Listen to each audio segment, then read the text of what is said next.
You haven't even poured your wine yet. What a Philistine. What? The Philistine who hasn't poured his wine. Oh. Sounds like a kid's book. Like a fairy tale. Well, that sounds like a kid book for twats. Like I don't know. The sequel to The Tiger Who Came to Tea. The Philistine who hadn't poured his wine. It sounds like a kid's book for kids that went to Eton. Or alcoholic Jews. The Philistine. I think it's the opposite of a Jew, isn't it? I don't know. They were the kind of... colloquially, they're ignorant people. Or people who are not sort of cultured, should we say. But I think it comes from a group of people who... I think the Jews used to, in biblical times... I'm not sure if it's what the Palestinians are now or not. We'd have to look it up. It's something to be curious about. Woo. I know it was a tribe of sorts, but it was. It may have never existed. Ancient people who lived on the south coast of Canaan. But what? Canaan. Whatever. Subjugated by Assyria. Oh, it was finally only destroyed by Babylonia. We were only just talking about Babylon, weren't we? Babylonia. Yeah, so a person who's hostile or indifferent to culture and the arts. Yeah, it's kind of... So yeah, it's sort of around Israel, Lebanon, and Syria. Oh, excuse me, I need to pour my blood of Christ. I'm drinking original Malbec. Today. You're very religious today. Well, I don't think I am, but I'm You're using a lot of religious phrasing. Metaphors, yeah. Oh, that's a lovely noise, isn't it? No, we're going to attract the wrong sort of people to this now. You're expecting ASMR, we're not starting it because I might actually shoot him. There's nothing wrong with ASMR. It should be done in a different setting to this, though. What, my bedroom? Yes. I'm not comfortable with it. Well, to be fair, it is a multi-purpose room. I use it for more than just sleeping. In other words, it's kind falling of... up again. Yeah, it's annoying that, isn't it? You should attach it. For the podcast listeners, that means that I have a scarf, a knitted scarf with a trumpet, a cornet, and a flugelhorn pattern knitted into it, and I use it to cover my keyboard so the dust doesn't get onto the keys, but it keeps slipping off. Fascinating. It's just in case you were curious. I would be surprised if you know what a flugelhorn is. There was a number one single. I think it was a number one single, but certainly a hit. It was a flugelhorn solo.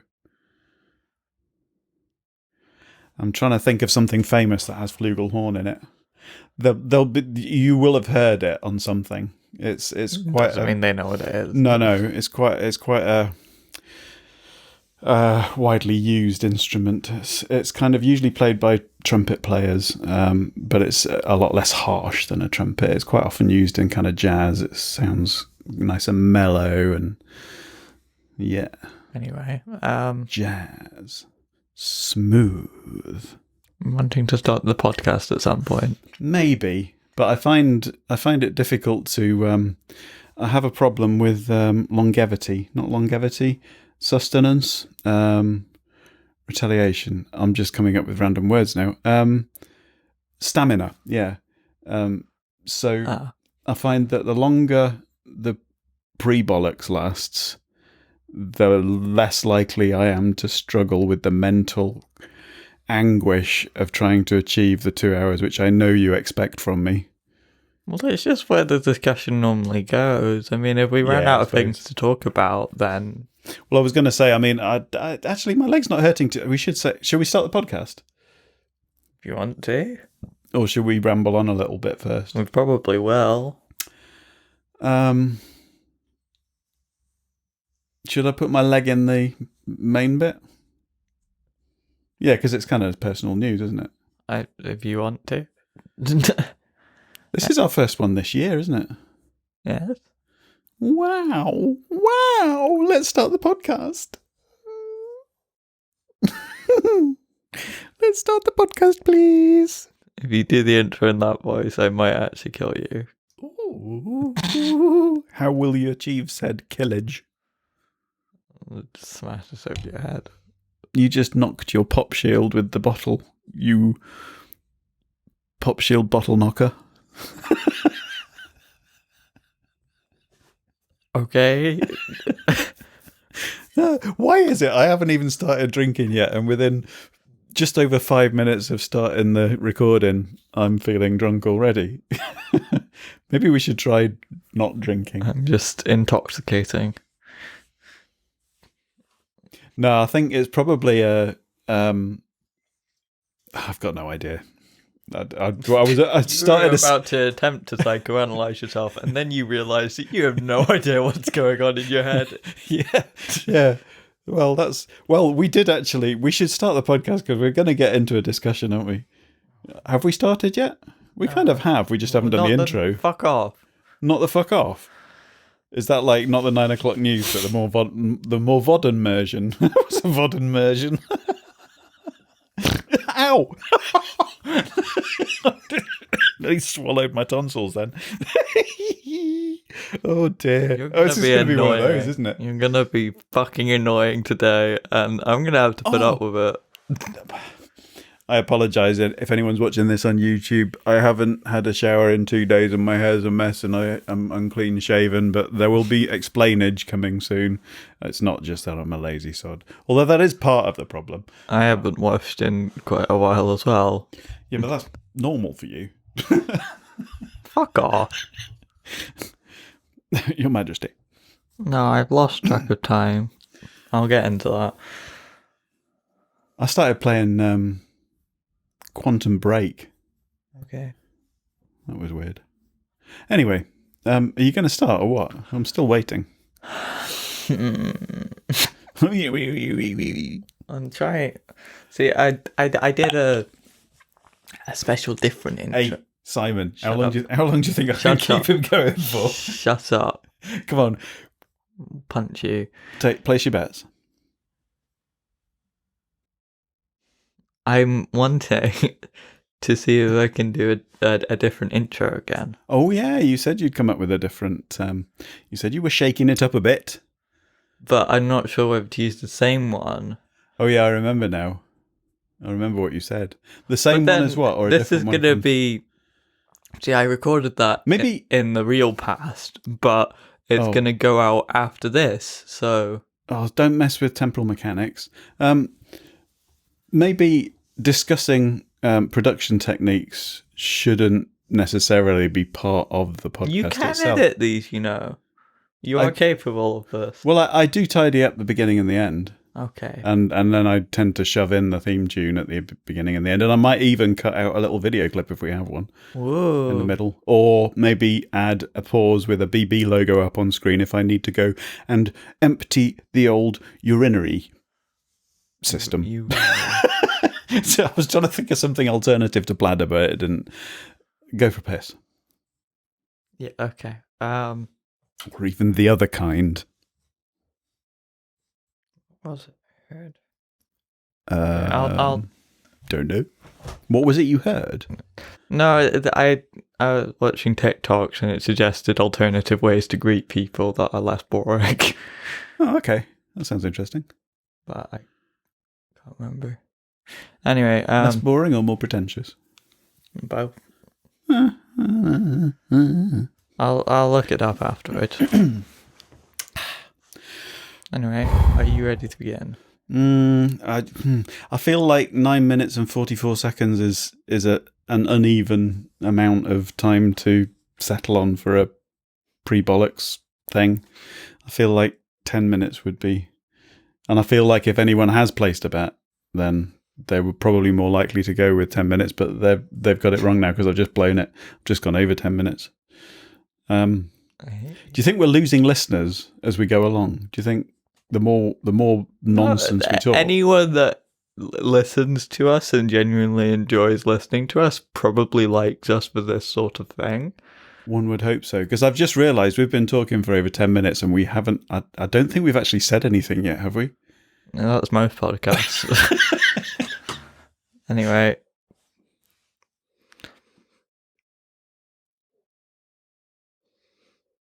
You better not ruin...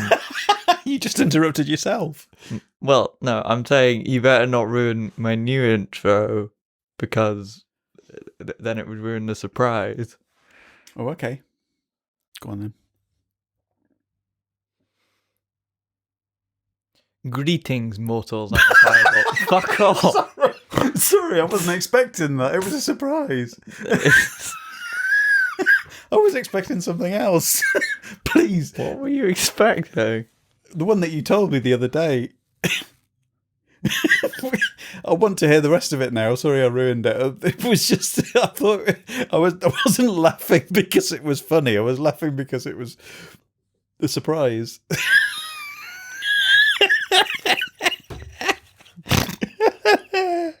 Oh dear.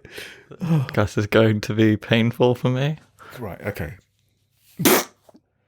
I didn't deliberately interrupt you there. I wasn't planning on it. I was actually trying to desperately think of how I'm going to respond, because if you've got a new intro, I need a new response, don't I?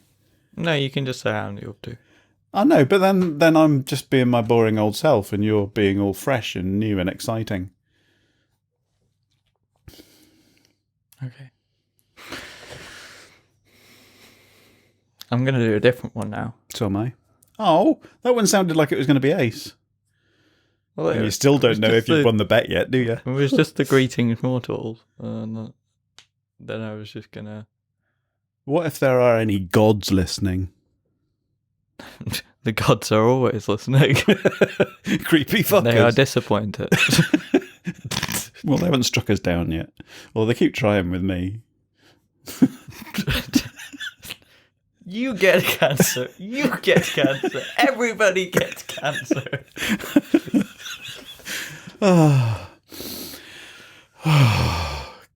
We have one episode without the C word. Can't.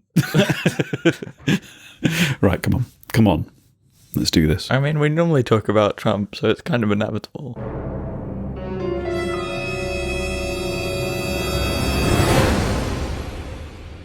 Good evening, ladies, gentlemen, and people who aren't a member of the aristocracy. I am Firebolt. And I am a satellite. Here's the Orbiter. And welcome to a bit of a different intro because fuck it. And 13 welcome. minutes. 13 minutes that pre-box was. You cannot ruin it now. That intro is going so fucking well. We have... No, oh yeah, are you still doing it? Welcome to episode 76 of Breaking Bollocks. What's 76? 76. You haven't had much to drink yet. You're slurring already. No, you're fucking annoying me. Are you going to start again? Are you going to make... No. No, okay. That's all right then. 13 minutes wasn't a bad pre-bollock. Yeah, because you're a twat. Anyway. How is that logically related? Oh, you're making me cry. What? I've always had this affliction since since I was a child. I've always been quite embarrassed by the fact that it doesn't take much laughter for tears to start falling from my eyes. And people, I just feel embarrassed by the fact that I start crying really easily when the I laughter laugh. Reminds him of when he was bullied at school. What? And I'm laughing at myself for being such a pathetic nerd. No, when you hear your own laughter, you start crying because it brings back all bad memories. Right. Oh, I thought you meant I was laughing. Yeah, I suppose there is a connection there. I'm going to drink some wine. My joke. I'm going to... I didn't realise it was a joke. Oh, COVID. Oh. Excuse me. I didn't realise it was a joke because it's true. Mm-hmm. Chin chin. So, welcome to a new year, folks. I got a double chin. No, that's me. I've been eating so much shit and sitting on my arse. I have to That's quite basically. unhealthy. Well, are you it's better than eating sitting shit? in your face. What? Ugh. What's that called? Coprophilia. Is it coprophilia? Well, that's the love of shit. Is it? Anyway. Two guys, one podcast. No. Yeah, news? I lost a little bit of weight. Oh, yeah, we're starting on personal news. Okay. Yeah, I lost a little bit of weight. We'll get to the other thing. I had a cancerous lump chopped out of my leg and I can't walk very well at the moment. So I'm forcibly... carbs are thinner than ever. Yes. You should advertise that online. It's a bit sore. Apparently I have 5 internal stitches and 4 external stitches. I'm assuming the internal ones are going to dissolve because I'm having the 4 out in a couple of weeks. So, but no, you will just become a cyborg. It was a bizarre experience. They're quite rough when they're sewing you up. I felt like I could feel it, like kind of like somebody was like roughly sewing up a rugby ball, kind of just tugging it. Skin must be really numb it. Well, yeah, but you can still feel it pulling on the rest of your leg because it's only like a local anaesthetic. All right. Okay. But I'm assuming that the skin is like pretty damn tough, actually. Not really. Oh, I'll best be careful then walking around on it. It depends. I'm all right, at least this time, though, because when I had the biopsy, I drank that night, because we did the podcast that night, didn't we? The whole thing's pretty tough, but like the outer layer is fairly easy to break. Yeah, but it wouldn't be the outer layer that was taken off. It would be... it's called a basal cell carcinoma, so I'm assuming that means it goes down to the basal layer. Yeah, maybe. So... it was quite big. It was quite interesting, actually, because when they drew on it, they drew with this pen, which I'm assuming was some kind of tattoo-y pen, because it actually stung a bit when they drew. But they drew a little outline of the bit to cut out, and then they'd put like these kind of, like an extra ½ centimetre around the outside. You might just be at worst. That. And then like, you know, like the shape of your eye above and beneath it, so that they could obviously cut like, not just a circle, but like a sort of a sewable kind of opening, if you like. Right. So it looked like a little eye on my leg.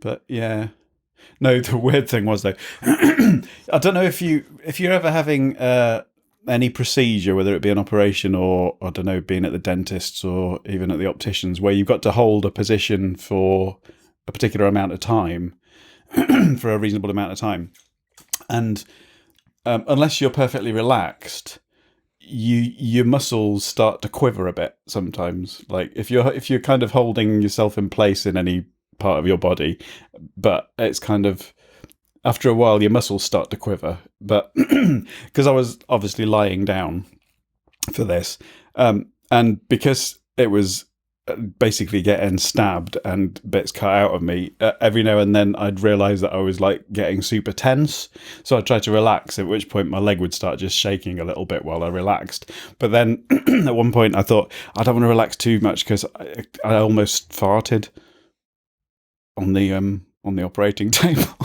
I thought the 3 nurses and the surgeon are going to be pretty... I mean, how do you apparently people fall asleep quite often. Oh, I mean, sorry, I just slightly kicked your leg there. It's all right. It was the other side of it. Okay. Yeah, it depends, like, what else goes on in that hospital. They're probably used to people shitting themselves. I mean, it's dermatology, that building. Yeah, so. Probably not then. Unless they've got, like, an anal skin condition. You never know. No, you don't. Anyway, yeah, that's my new. I don't think it'll be the last time because it's the second time I've had to have that done. Fortunately, it wasn't on my head this time because obviously they have to stretch the skin, so my leg feels really tight now. But I do remember when I had it on my forehead a few years ago, I had a fucking big headache for days because the skin on my head was stretched tighter than usual. So, you've been disgusting. No, no, it wasn't. No, you can't get that image out of your head. You'd look like one of those celebrities with the Botox. Well, he did actually say that when he did it the first time on my forehead, he did it so that it looked like he did it vertically, so that he said because you're quite young still. I was in my 40s, but he said it'll be just like having a free facelift. Okay. Well, I mean, at least that didn't come out looking like Simon Cowell. Although, I mean, we wouldn't know because you're already fuck ugly. So yeah, that was I lost a little bit of weight by having it chopped out of my leg. Cool. Oh. Other news. See, I was brainstorming last night because for some reason, I think it's because my body hates me. I'm most energized and like mentally active in the middle of the night. So that's helpful. But I was brainstorming. Okay. Feel free to refuse. Uh-oh. But I had an idea. Okay. For a new podcast. Oh shit. Okay. This is just me proposing this live. Craig's licking his lips now. Yeah, Do you mean in addition to this one? I don't know.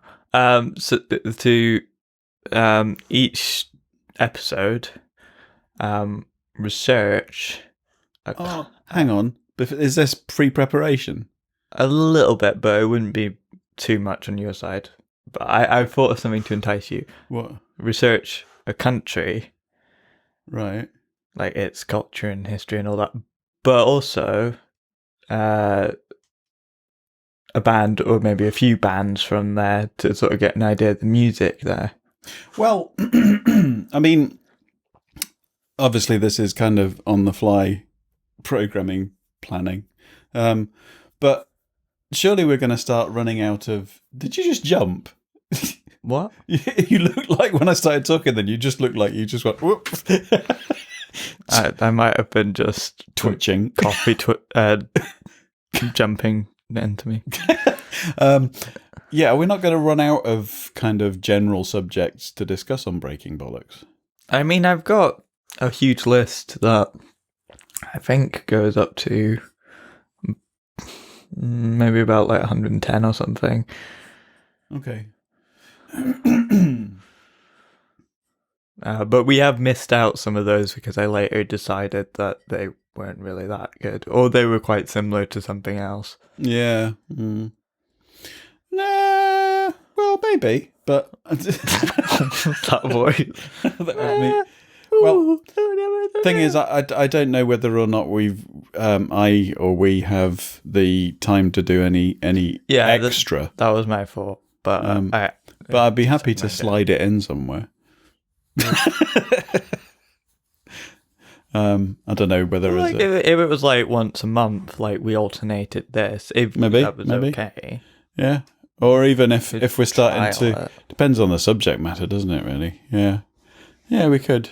I'm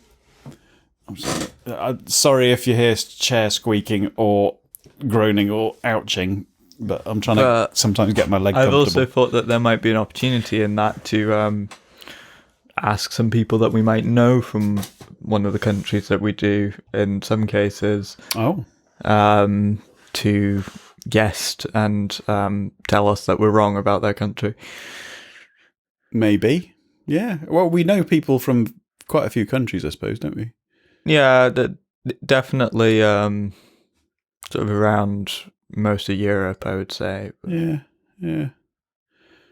Do we know anyone who's A, funny enough, and B, tolerant enough to put up with our bullshit? Depends. But it's just an idea. I suppose it would have a slightly different flavour based on who was on, really, wouldn't it? It was sort of because I sort of look at other podcasts but some types of podcasts and see that like they're a little bit more high production and more I guess highbrow, but we wouldn't have to do it in that way. All right, I was going to say, you're not wanting to get more professional sounding, are you? Well, I mean, informed, like actually letting the listeners know something that they can just...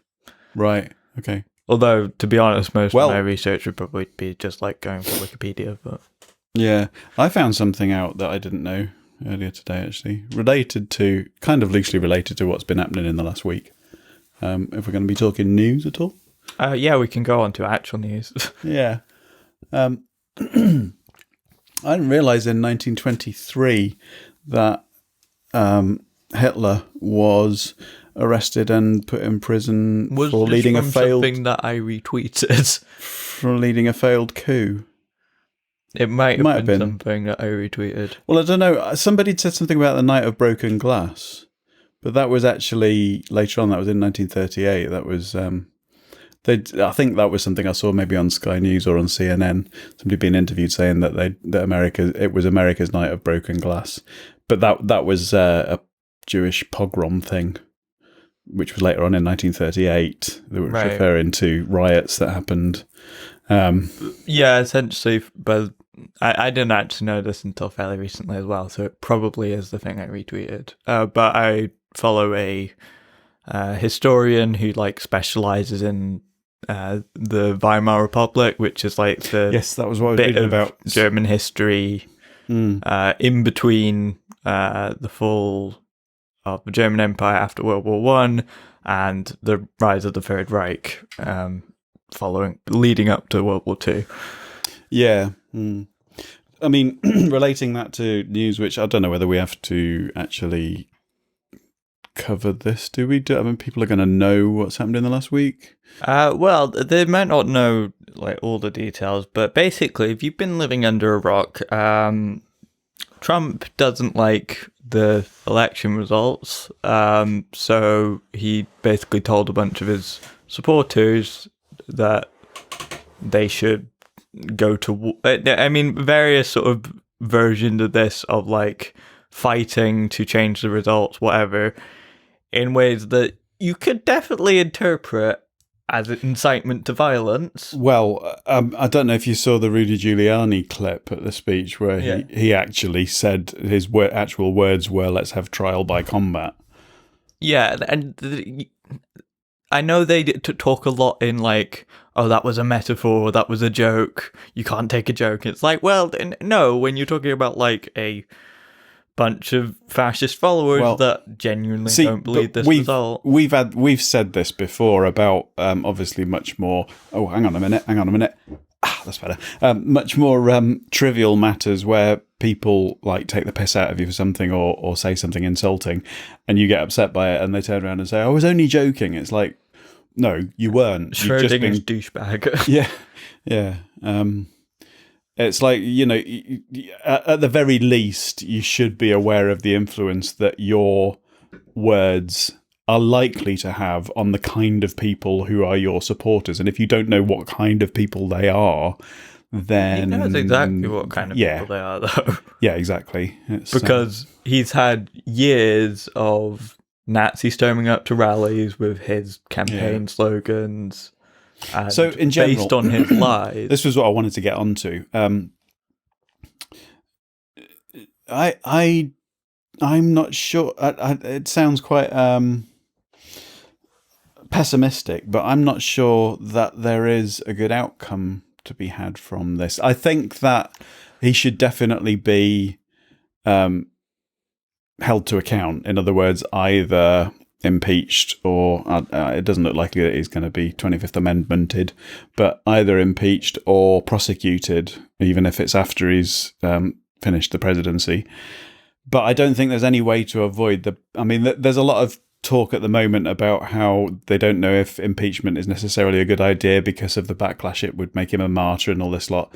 But it's I don't think there is a good outcome, and I don't think there's any way of avoiding the polarization that's happening and the extreme kind of... With that failed coup attempt by Hitler in 1923, the big thing was that Hitler himself didn't really experience any consequences. Sure, the people that actually carried out those actions did, and we see the same with the storming of the Capitol. He was out of prison quite quickly, wasn't he, after that?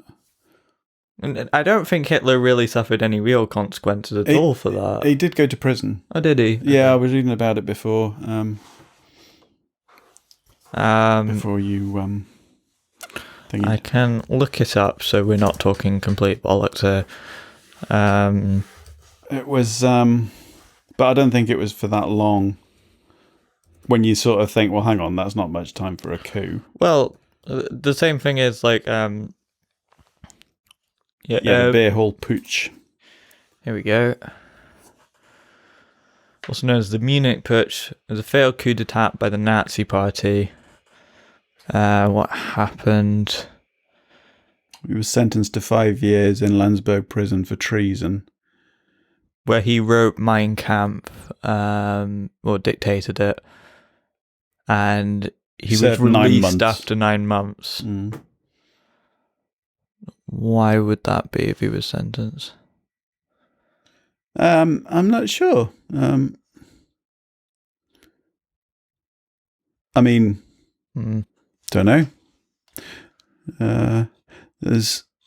We're just reading Wikipedia at the moment. Yeah, well, it'd be interesting. Yeah. Why was he released?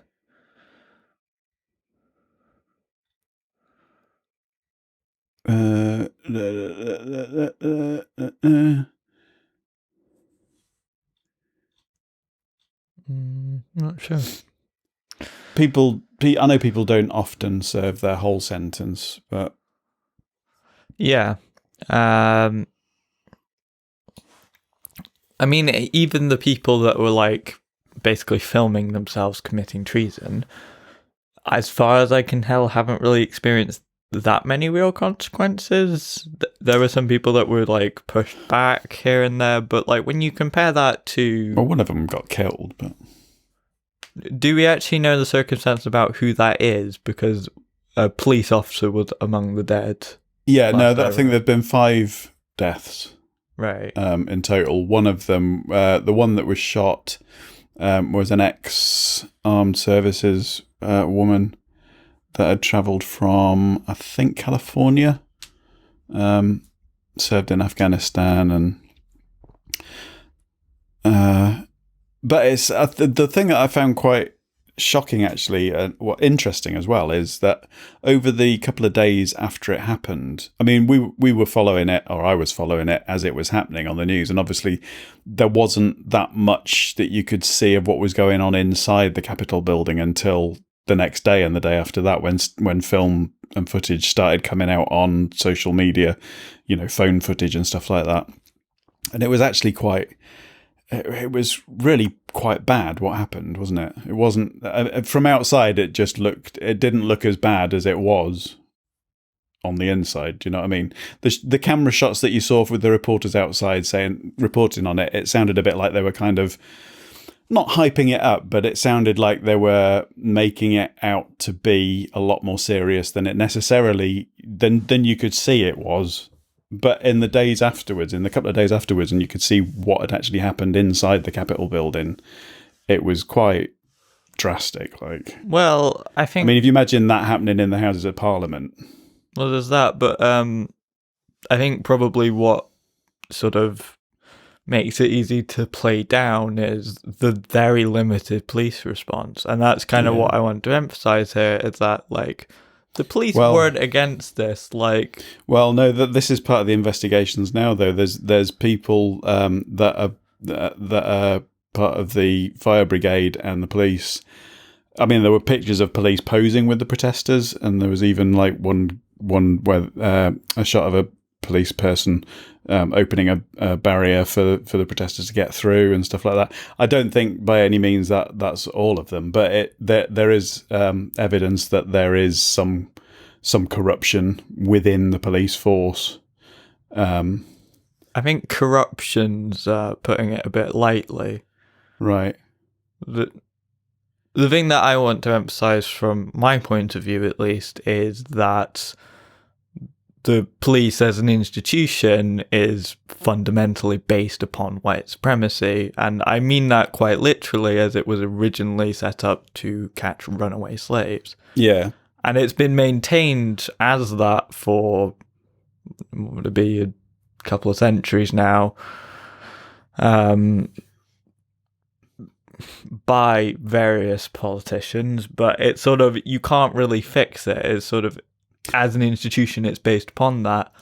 and it attracts a lot of people that are either very susceptible to that kind of stuff or already part of it. Obviously, that's a premise which, it was wrong then and it's wrong now, but it's a premise that is a lot less. It's much more difficult to kind of openly say that nowadays. It's more of a shock to kind of. It would have been. I don't know whether it would have been called white supremacy back then, would it? Or just the way things were, that it was just like inequality. It was probably a term that was used back then, but like probably more in a what I'm trying to say is proud way. There are obviously going to be plenty of police officers who don't subscribe to that. But not directly, but they are part of an institution that does that. But you can only change that from the inside. No, you can't. You could absolutely change that from the outside, as many people have. Right. By doing what? Well, by campaigning, by doing what's been done for months now, with some success, but as long as people decide to defend them, because they have to have that there to protect their interests. But I think what I'm trying to get to is, are you implying that if you aren't in agreement with white supremacist thinking, that you should not be a police officer? I don't think that if you are a person of good conscience that you should be a police officer, no. I don't think that necessarily every police officer is inherently bad. Are we talking about specifically America here? No, I'm talking about pretty much everywhere. There are police systems that do work, but they're very different from what we would call police. I can't fully agree with you there, but I can understand your thinking. Well, it's not that every person who is a police officer is a bad person. Or no, because I think my problem with that way of thinking is that to take into its logical conclusion, you can't actually partake in society at all if you disagree with white supremacy. Well, not without challenging it. Yeah, but that's what I mean. You can challenge from within an institution, even though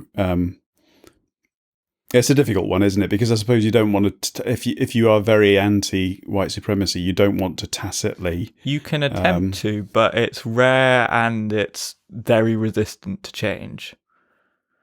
Yeah, I don't know. I haven't obviously worked for the police. I've had some dealings with them, but this is true in the UK as well with regards to racism.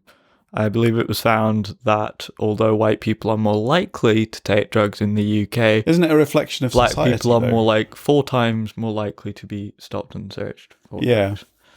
But you say, I don't. It's obviously not a help to move things on in a progressive sense. But I think, and this is not an excuse, and it's I fully agree that it's wrong, that it's the way that it is. But is it not a betrayal of and a reflection of wider society, or do you think it's more rife in the police force than it is in society in general? Well, it's sort of that the police is more an instrument of that. It's perhaps a reflection of the authoritarian aspects of our system at the moment, but it's sort of... But then that is a symptom of the same thing, surely, that it's not just the fact that they're police, it's the fact that it's a white-dominated society. So as a white person, I'm a part of that part of society which has white supremacists. The design of it, even if it's not supposed to be racist, which it was, and when it was founded, inherently it's about using power to stop people doing what you don't want them to do. I don't know, but that's not accountable to the people that it's supposed to be. I don't know what the racial makeup of the UK was when the peelers first formed. The Peelers. Robert Peel. He instigated what became the police eventually. They were originally kind of colloquially known as Peelers because they were part of his organisation that was formed to combat crime. Do you know when it was? I don't, but using our curiosity, we can find out. But because I must admit, historically, I'm not that well up on a lot of stuff. A British conservative statesman. He died in 1850, so right. Some point before he set up. So probably relatively low. So is it likely that racism was an integral part of that, or is it likely that it was specifically more targeted at just crime? Well, it's not just racism that the police are part of. It's basically just... I mean, I have no doubt there were no women allowed. A tool of forcing your power on someone else, and it's not accountable to the people it's supposed to protect. So it's never going to improve. So the people that it's supposedly for don't get a say in it. With relation to what's happening at the moment in our country with lots of people not following the COVID social distancing guidelines, what do you think the role of do you think the police should have a role in enforcing that? Because this is something that's very, very, very much in the news at the moment, is that there are likely to be stronger powers, or they're trying to get the police to use stronger powers to actually enforce the rules because people are breaking them quite widely at the moment. Right. I mean, I'm not really sure with that because it's sort of, you can't sort of, either you're going to dismantle that system, or you can't just not use it for some things and use it for others. If that makes sense. So, well, you can. What you're saying is you shouldn't. Yeah. Well, yeah. It's sort of like, if it's there, then you can't just decide not to use it when it suits whatever you think. Yeah. But it's sort of like the end goal is to replace it with something. I mean, that's interesting when we're talking specifically about the police response to the Capitol building thing. And, you know, I've watched a lot of interviews with American sort of politicians and analysts and stuff since then about why the security response was so lax. I mean, do you think it was more by design? Because there is an argument that it was an incompetence thing, in that the signs were all there, and in much the same way that the signs were all there in Nazi Germany, people didn't really think that something that serious was going to happen. Well, it's not really that... Even though it was on social media, people don't really take social media at face value anymore. Well, the FBI were warned well in advance that they were planning to come and that they would be armed. Warned by... plenty of people online and that knew them personally. Yeah. Right, yeah. But I think most of what I'm trying to say is most of the evidence of that would have been online communications, wouldn't it? I mean, a lot of it was organised through social media platforms. Yes, and they failed to assess a threat when, like, that's kind of what they're set up to do in that case. Yeah, that's what I mean. Is it by design? Do you think they deliberately ignored it because they knew what was going to happen, or do you think it was incompetence that they dismissed it because it was just online stuff and there's so much bullshit online that it's difficult to kind of... It's hard to say, really. Weed out the wheat from the chaff, if you like. One thing that I would say is that over 80% of cops voted for Trump, and authoritarian policies benefit them greatly by giving them more power.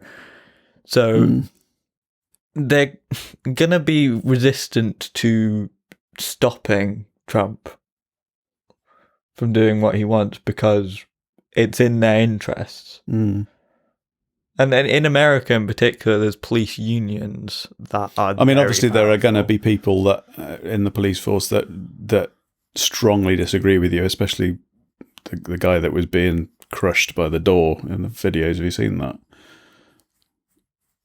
When they were pushing back the video footage from inside the Capitol building of when the armed police, what we would call riot police, were being pushed back, and one of them was pinned behind a steel door, basically being crushed and crying for help. So obviously that person would very much disagree with you because they were literally fighting with their life, and the flags are flying at half-mast for police that have given their lives in that fight. There's 4 other deaths there's 5 deaths in total. I know at least one of them was a policeman. But that wouldn't have happened if they'd actually put what they do for literally any other protest, especially the ones that are unarmed, like... there's no doubt if it was a Black Lives Matter protest. Not even that. They've dragged out disabled protesters for just saying that they want healthcare. Yeah. Mm-hmm. They've pushed people over and beaten them, arrested them for even just stepping foot on the Lincoln Memorial. Don't get me wrong. I'm not disagreeing with you on any of this. I'm just, what do you call it? Delving, I suppose. I guess. I think but it's not a problem with the individuals as part of that system. Sure, you could point to people and say, that's a bad person, but it's like, the whole thing's rotten. Yeah. I suppose my main concern at this point is, and I think it's what I was starting off with, that when I was saying about there not being a good outcome, I can't see that there is a way that this plays out where, I mean, there was one interview I saw which I think is a bit optimistic. Was that obviously this has divided, this has drawn lines within parties, in that there are plenty of Republicans now who are against that far right approach that Trump has. Well, they're publicly backtracking now because they know that the ones in power might actually lose them their job if they which is why I say this particular approach that this person being interviewed was saying has said that it may well actually split the 2-party system, and that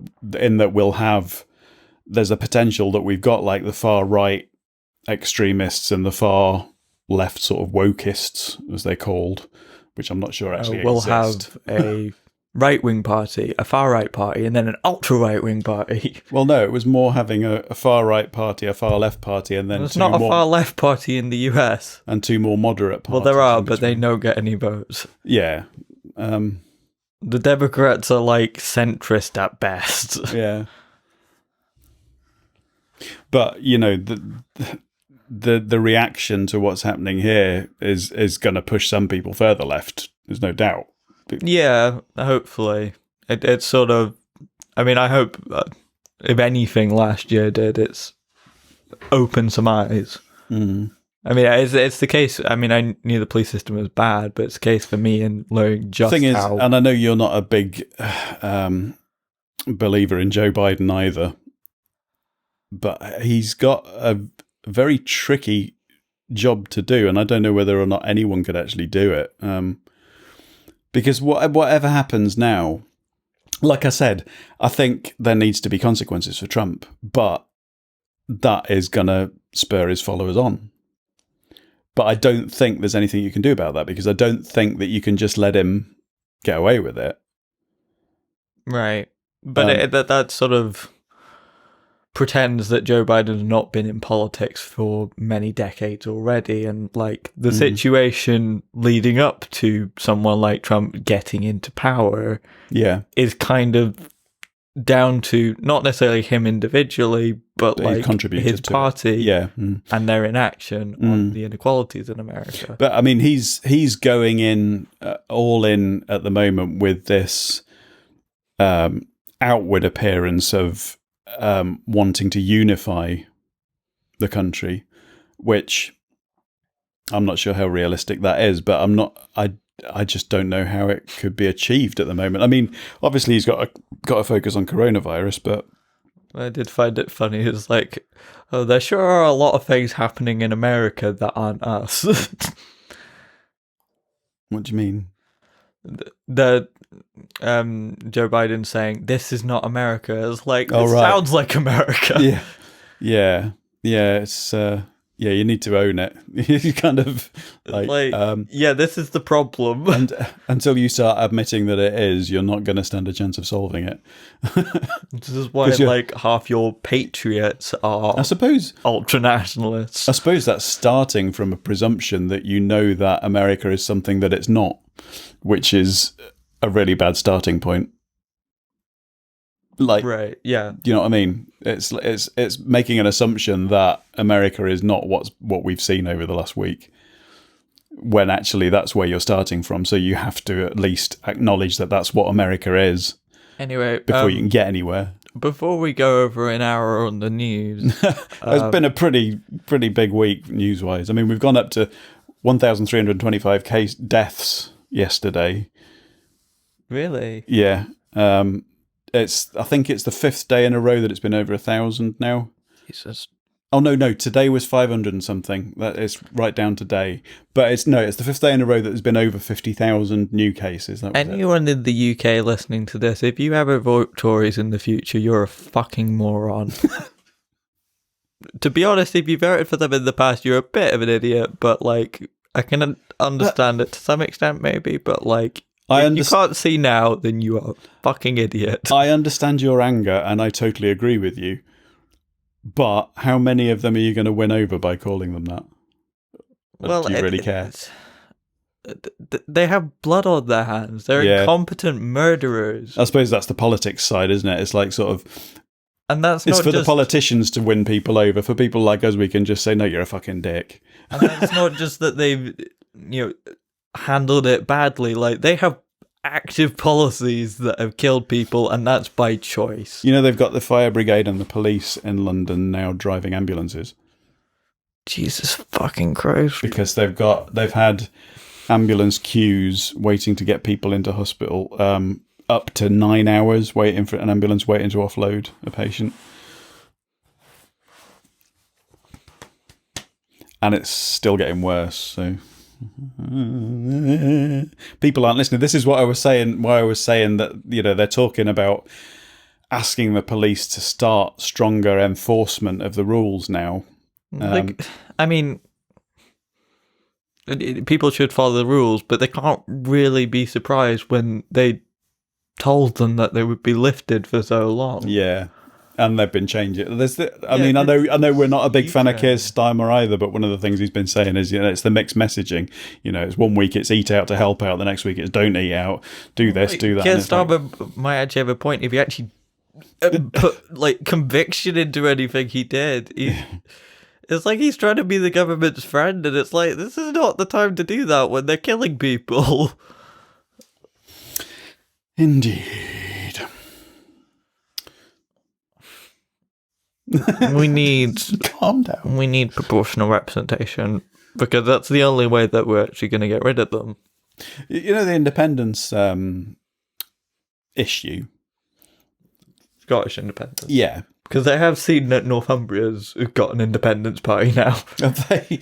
Well, there's a lot of discussion amongst people up here about whether or not it's a good thing if Scotland becomes independent. And obviously, I think the vast majority of people are thinking of that in terms of whether it's good for Scotland.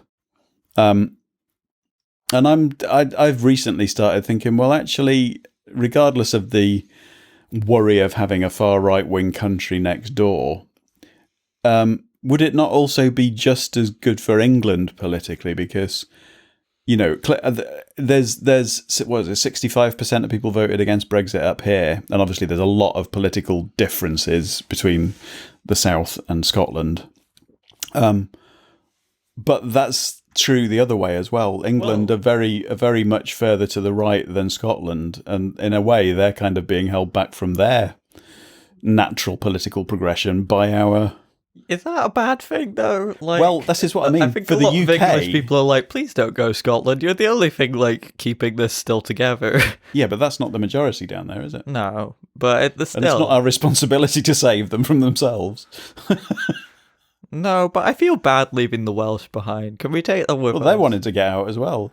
I can't see if any nation in the UK leaves. I can't see the other two remaining with England for long after that. Yeah, I mean, I think that's the thing that surprised me this year is that Wales actually looks. I mean, it might almost spark up as certain old as Scotland, controversy, but I honestly don't think Northern Ireland kind of wanted to be a part of it in the first place. Even like when they did that referendum, most Catholics, like the vast majority of Catholics, I think only 1% didn't actually vote in it. I mean, America's resorting to domestic terrorism, isn't it? So why don't we bring it back over here? Yeah, no, let's not do that. we can do our insurrection peacefully. Yeah, I mean, I remember being evacuated from Debenhams in Leeds city centre when I was younger than you because of a bomb scare. And it used to, when I lived in London, actually, when I was just a bit older than you, there were 2 or 3 times that I remember being evacuated from underground stations. And the weird thing about it wasn't a panic. It was just an announcement went over, please evacuate the station, and people just calmly just left because it was just normal. Well, you get that in London now, like when they say like, oh, a bomb's been found on the tracks, just like, oh, we'll just get a different line then. Yeah. Anyway. Yeah, because people assume it's just a carrier bag with some sandwiches in it or something. Do you remember when they blew a carrier bag up on the bridge over the railway station in Aberdeen a few years ago? And it just turned out to have a couple of drinks in it and stuff. It'd be funny if the guy just got back and was like, my sandwiches. Well, there is a homeless guy that begs there quite often, isn't there? But no, it wasn't there. It was just a bit further along the bridge because he kind of lives just outside the bottom of the Trinity Centre. But anyway, I think should we get onto the subject? Talking about Loco? Loco in Acapulco. The Loco hobos. Do you know what? I have been over a long period of time gradually watching through various things, and I started watching the Disney films in order, didn't I? I've got as far as. Did you? Yeah, I've been in my room for days because I've become obsessed with an RPG. There's 700 or more of them, but I've only got as far as I watched Bambi yesterday, which is like about 4th or 5th one. But today I watched Saludos Amigos, and it's the first time I've seen that disclaimer come up before the film. That says about the historical and cultural perspective and how there are certain depictions of characters and events in the film which were wrong then and are wrong now, but that they still show the film so that because there's historical interest in that. And actually, I watched most of it and I struggled to find what it was that was. I had to look it up. What the problem was with it? Apparently, it was because there was a depiction of one of them I think was Goofy smoking. They took that out at one point. They'd edited that out, but it's been put back in. The only other thing I could find any information about was there's one short sequence which has 3 aeroplanes, which are it's cartoon animated bit. There's a daddy plane, a mummy plane, and a baby plane. That are working for the mail service, delivering the mail from an airport in Santiago, I think it is, in Chile.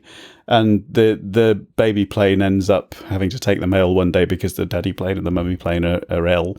So it has to take the mail over these mountains and it really struggles in that. And apparently the complaint was from this Chilean animator that it portrayed Chile in a negative way because this plane struggled to deliver the mail.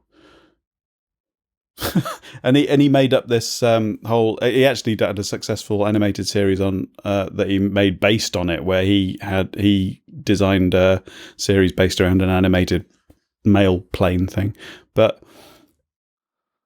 I thought that was interesting because obviously there are some much more clear-cut examples where it's a bit uncomfortable or a lot uncomfortable, like the sequences in Dumbo with the Black Crows and. I don't know so much about the Song of the South because I haven't seen it, but I know there's a lot of well, I'm assuming a lot of slavery and stuff, like revisionist history about the South.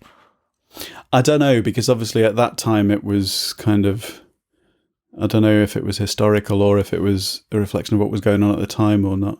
But one of the things that actually reading about this Saludos Amigos, one of the things that it was actually quite successful in was in redressing the unrealities that people in North America believed about South America. People were quite, because there was some live action sequences as well. Basically, they sent the animators down to various countries in South America to get a feel for their cultures so they could do animation. And, get a feel for the places that the US essentially owned. But they were quite surprised, apparently, at the time, because this footage showed sort of built-up cities with skyscrapers and stuff, which they tended to associate more with North America and Europe. They didn't realise in America at that time that a lot of the public didn't realise that they had that kind of advancement in South America. From what I understand, there's very few cities in Europe that are actually that big. I think London and some of the Russian cities are probably some of the few. Well, I mean, I've often thought that seeing pictures of big cities in America with skyscrapers is that London actually looks fairly puny in a vertical sense. Our buildings aren't really prettier, though. Yeah. I mean, people come here for the history, don't they? I say here, but it's actually about 700 miles away. But Aberdeen's pretty too. Yeah. I found it quite grey when I first came up here, but I kind of appreciate that now. It's But South America has a ton of mega cities. Yeah. I think Sao Paulo's got like 15 million people or something. Yeah. Anyway. But what was really interesting, though, was seeing shots of life in sort of Rio. And obviously this would have been in the 1940s. So obviously very different from now. But that kind of struck me when we went. Do you remember when we went on holiday to Spain and we went up to Terra Mítica and we were sort of passing Benidorm, which was like a just massive place with skyscraper hotels and stuff. I visited there when I was in my late teens, and it looked very different. It's amazing how much difference 30 or 40 years can make. Here we go. I don't know. I was probably about as big and fat back then as I am now. But you had longer hair. Probably. That one's well held. No. Don't feel like we're talking much about curiosity. No, because we're still kind of on the news vaguely. I don't know. Do we want to talk about curiosity, or do we want to just bollock on? I'm curious to know whether we can. I have to mention Alice in Wonderland. Go on. Down the rabbit hole. The Matrix. That whole curiosity killed the cat thing. Did it? Do you think it did? Well, they say that cats have 9 lives, don't they? And I think that's bollocks. But this is highly informed conversation, folks. I think the point behind that is that cats are very curious creatures, or can be, but they can get themselves out of tight scrapes. You see them taking what we would think of as massive risks just to kind of and they get stuck in trees and stuff, and that as a result. But do you know what I mean? It's like curiosity. There's a fine line, I suppose, between levels of curiosity and that. How far do you take curiosity? Would you risk your life because you're curious to find something out? Like to the extent that, say, somebody who takes a rocket to the moon. I mean, that's essentially just curiosity. You isn't risk it? your life every time you just go out the house, really, especially now. But yeah, literally, I have risked my life last year just going into the uni to find stuff out. Yeah. But it depends to what degree you mean. Like, well, that's an interesting. I mean, it's not a curiosity thing, but I risked my life to potentially save my life going in for a cancer operation, because the hospital's probably the most risky place to be at the moment. Oh, right. I thought you meant like it might be something that would go wrong with the removal. No. Although I suppose things can, but although it's obviously going to be a department very far away from wherever COVID cases are being kept, it's likely to be the highest concentration of cases locally in the grounds of the hospital. You know. Yeah. I was quite surprised actually at the case levels around here at the moment. In a good way or a bad way? In a bad way, I suppose. They're going up because, I mean, I suppose what caught me by surprise was that you see the charts that they bring out, and obviously the country as a whole is going up exponentially, but our local growth chart is going up quite a bit as well. But it was the cases per 100,000, new cases per 100,000 people in Aberdeenshire at the moment is 292. And the reason that surprised me was because I remember a few weeks ago when people started to show concern when cases started to go above sort of 100, 150 per 100,000 down in England in various places. Right. Yeah, I mean, I think the mixed messaging has it has an effect here as well, even if we have different rules. Yeah. I mean, in London at the moment, it's like 1 in 25, 1 in 30 people. Yeah. Something like that. But a lot of people will be sort of influenced by the sort of the cultural attitude towards it. Wherever they are or wherever their sort of groups are that they listen to. And I think the difficulty is as well that 2/3 of people don't show any symptoms that have it. I know a couple of people I know who live together are currently, in fact, I probably won't mention names because privacy and stuff, but a couple of people... Make up some names. Let's call them Bob and Barbara. Are they? Yes. Some people on the network will know. Suitable? Some people on the network may well know. There's a couple who, one of which has been on the network in the past, are currently holed up because they and their partner have tested positive and said they're getting very good at Guitar Hero at the moment.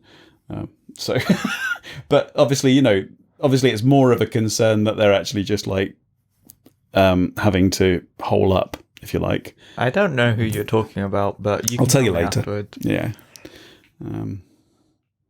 Anyway, I thought, because I didn't really have any ideas of what to do for this topic. Oh, another thing for on the topic of risking your life to, I guess, discover stuff. Maybe that's sort of your question. Drugs.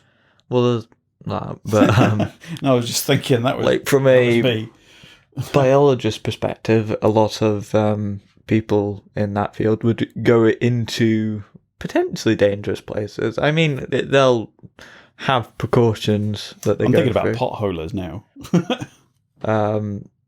But there's a field trip on offer. I don't think there'll be many places left if it's still going to South Africa. All right, okay. On my course, where you sort of learn somewhat of how to track animals. Yeah.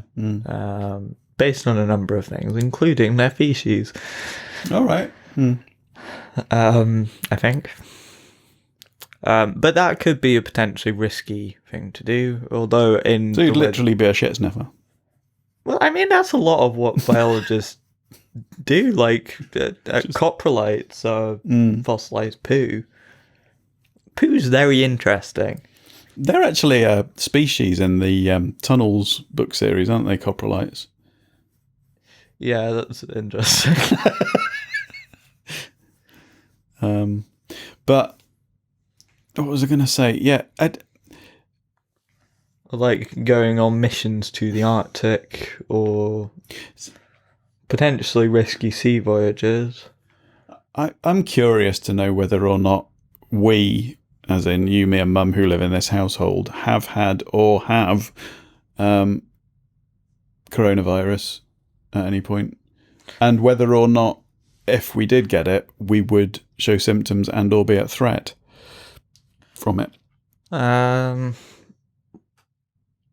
not willing to test out that. Oh, that was what was going through my mind. Sorry.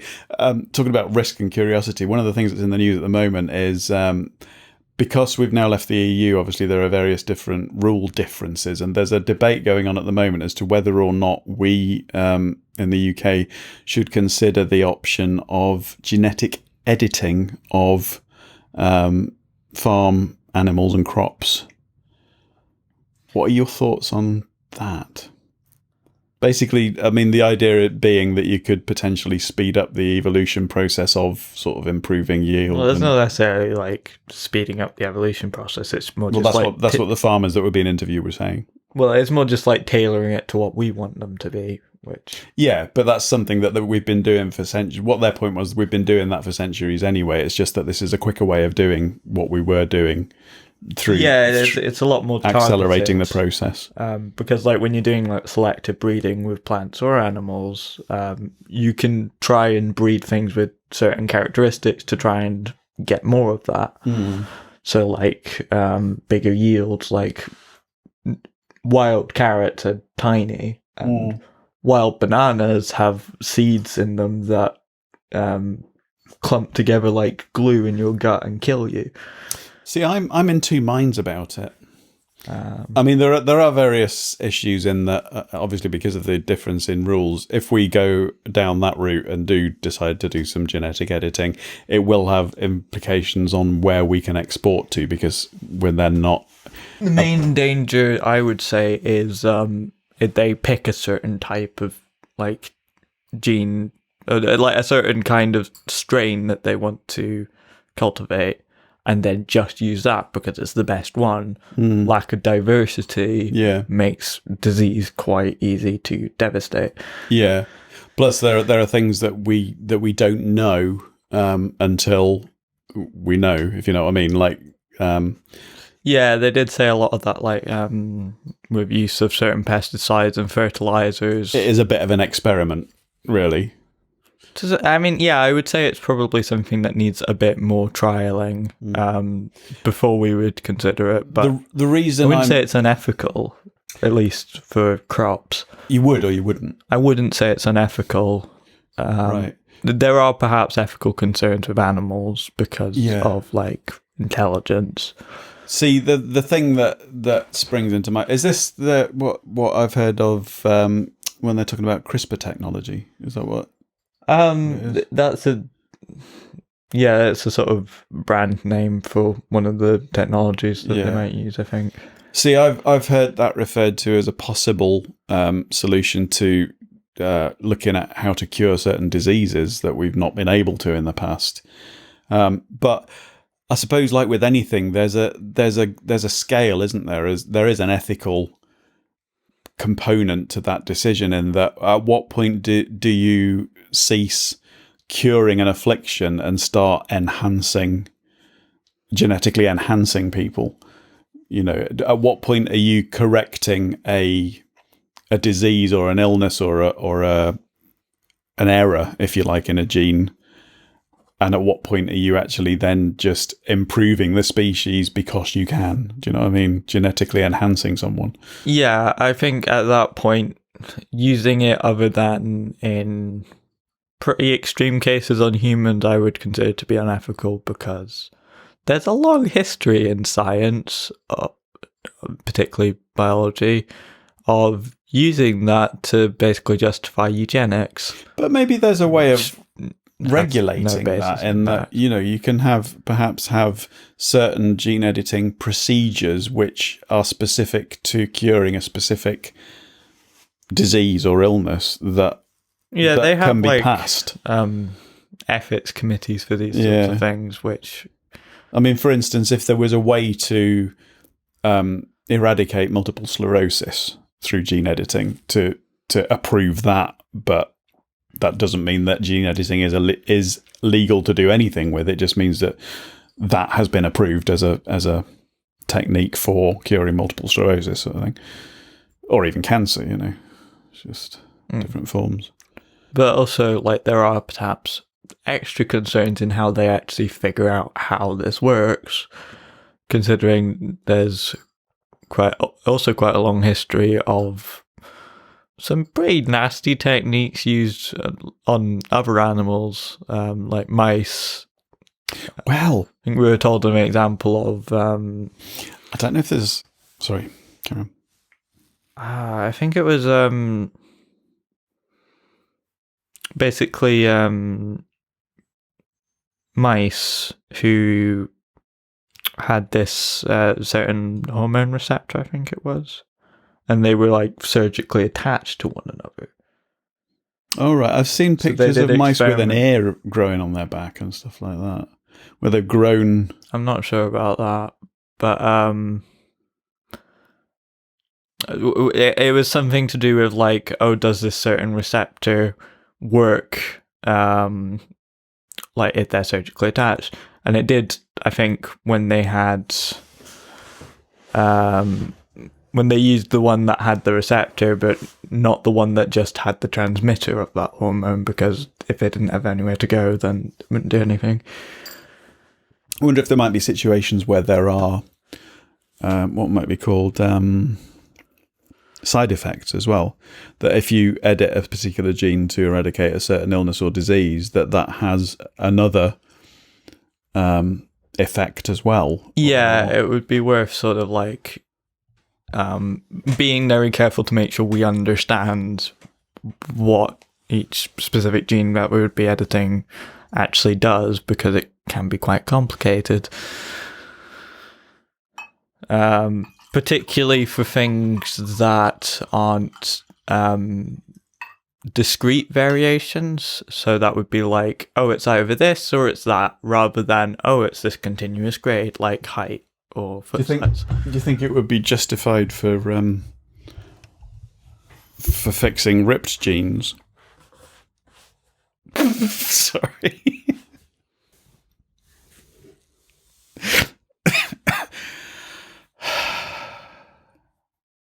Please say something. Don't just leave it silent, please. I'm curious. I'm curious to know. I hate that. I'm not going to justify that. Okay. Let's talk about... the thing that I wanted to bring was... and this is because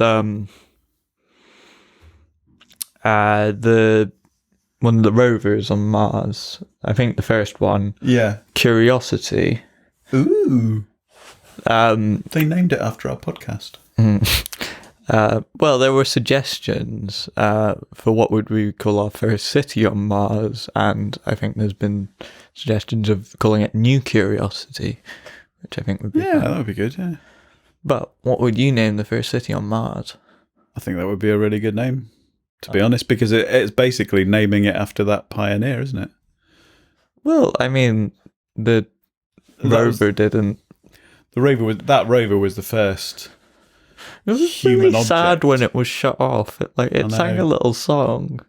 Oh, there must have been tears at NASA that day. Maybe. What song did it sing? I'll look it up. I can't remember. Can you imagine that moment though? Because there is going to be a moment when, assuming that we do make it to Mars, somebody finds. Do you think it's buried now? Does Mars have weather? Yeah, it has pretty bad storms. So it's probably buried then. Probably chances. Oh yeah, it said it didn't sing, but like it did a little poetic thing of my battery is low and it's getting dark. That says opportunity, not curiosity. What? That's the Opportunity rover. Oh, hang on. Oh no! You've just linked. Was there a Curiosity? There was a Curiosity rover.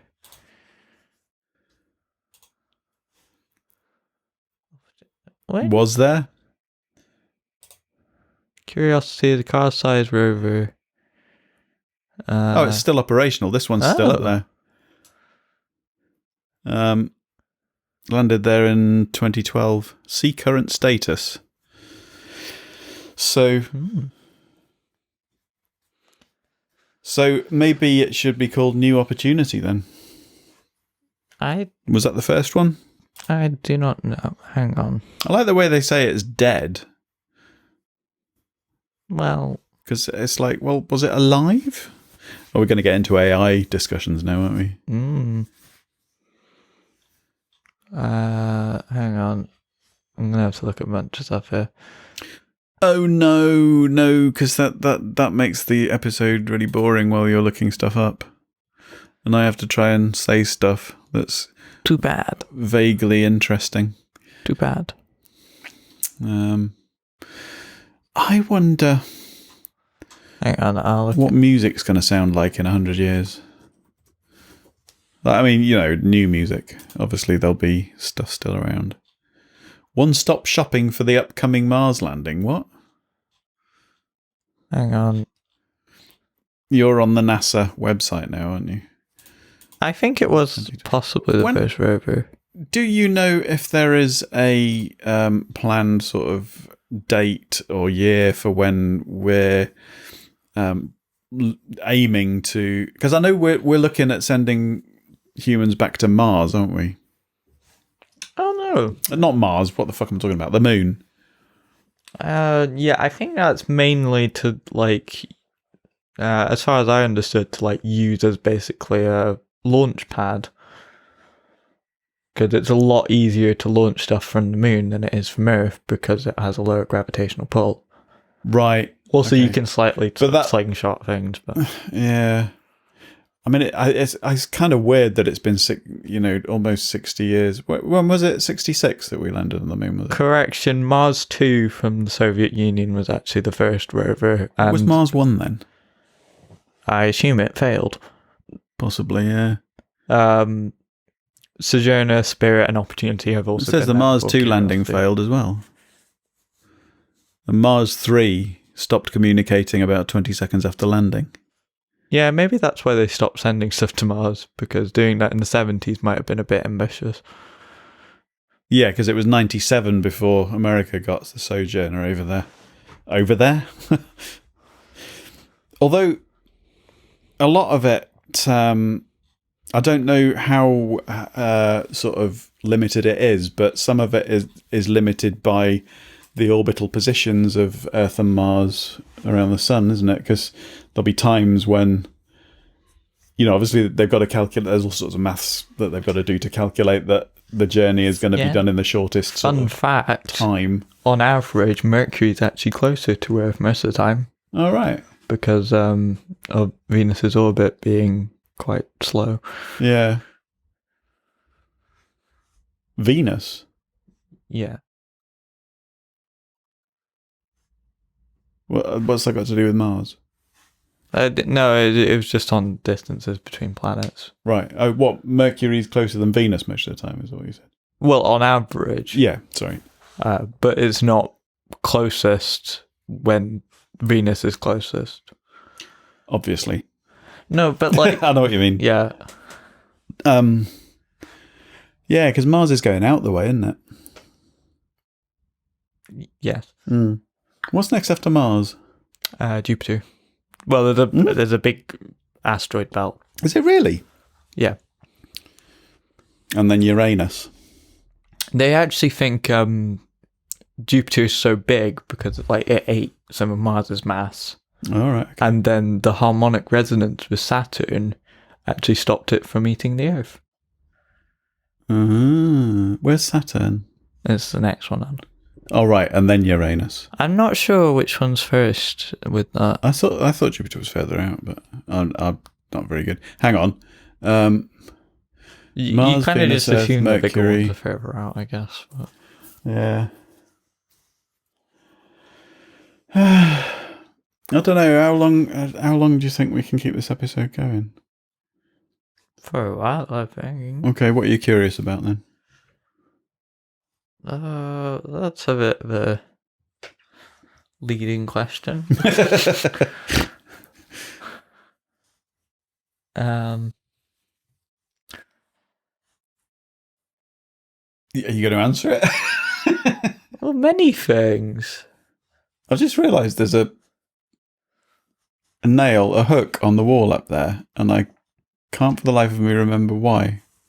Probably because you used to hang something now. Yeah, but what? Probably one of these things. So what? Sorry, what were you saying? Many, basically everything. It's kind of my reason for being. How old? Raison d'etre. What is it? Raison d'etre? What year will it be when you're my age? 2050. Jesus, are you that old? No, 2052. You are that. Well, then No, it will yeah, be, because you were born in 2003, so 2050. Then it will be 4055. Are you being a twat? A bit. Which bit? The clitoris. Oh, I was hoping you were going to say the labia. Okay. Is that your favourite? Well, it depends on the model, I suppose. I mean, they can be a bit chewy, but... Are you eating them? No, a but lovely roast bit of labia. No, well, you don't eat with mint sauce. You don't eat chewing gum, do you? Well, I mean, some people swallow it, but you just chew on it for a while and then spit it out. This is why you should never get head from the other two. Head? Yes. The oral sex act, if you will. Yeah, but is that not when performed on a male? Both ways. I thought it was giving head was only when it was on a male. Always, baby. I thought the reason behind that was because penises have heads. No, it's because you do it with your mouth, which happens to be situated on your head. Oh, I never thought of that. I'm not a sex expert, but no, well, nor am I, obviously. But I'm just slightly. If you have an answer to dumb this than question, you. please write in to us and let us know the origins, or what you understand as the origins of giving head. Have you? What are you about to ask me? Well, no. Well, actually, labia? That's an interesting question. What? Sexual curiosities. And what about them? Well, have you had any? What's your experience? Has anyone not? Well, I suppose, but like, what are your thoughts on people exploring that? Do what you want, really, as long as it's consensual. Okay. And if you like it, do it some more. Yeah. Don't. To be honest, I think it's worth trying things, though. I would say to straight people to.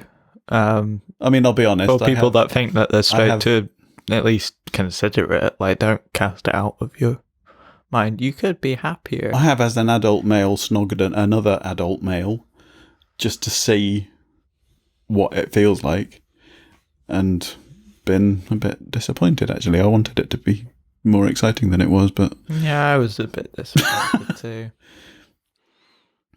It wasn't me. Yeah, well, you're not adult yet, so... Oh. I just, it's kind of... is it really that big a deal anymore? I mean, it's kind of... No, but I mean... I suppose there are people out there who might think it is, so... I think people... Give it a try. Yeah, that reminds me of that comedian, that female comedian talking about sticking a finger up your bum. I can't remember who it was. Do you remember that routine? She's talking about the curiosity of what it feels like to just kind of, when you're in the bath and just kind of wondering what it feels like. So you just kind of slip it in there and in your balloon knot. I can't remember. And then you sort of take it out again and think, and then you kind of miss it being there, so you put it back in. What's her name? She's... I don't want to look it up now, because that'll come up with some interesting results. Female comedian finger up bum. That would be a good name for a comedian, wouldn't it? And now, coming to His Majesty's Theatre, Aberdeen, finger up bum. But actually, that brings me to thinking about some of the strange cases they must get in Casualty of people being... Well, it just reminds me of curious. What a fucking nonsense this country is. Why? No, you see like all the news stories on the tabloids, like, I shoved 7 Wotsits up my bum and my pubic hairs are still orange. I've not read that story myself, but no, but there's quite a few funny British headlines. Sometimes, though, that's a difficult thing, isn't it? Because sometimes you read some of these headlines and you think, is that satire or not? And you kind of, like some of these news satire websites, it's not always obvious. Or you think it's obvious that it is satire, and then you read it and realise that it's actually a proper news article. What? Sorry. Were you still thinking about shoving what's-its up your bum? I kind of dissociated. Did you? From what? Why, are you disturbed? Plane of existence. No, it's just sometimes I do that. There's been another plane crash. In, where is it? Indonesia. Okay.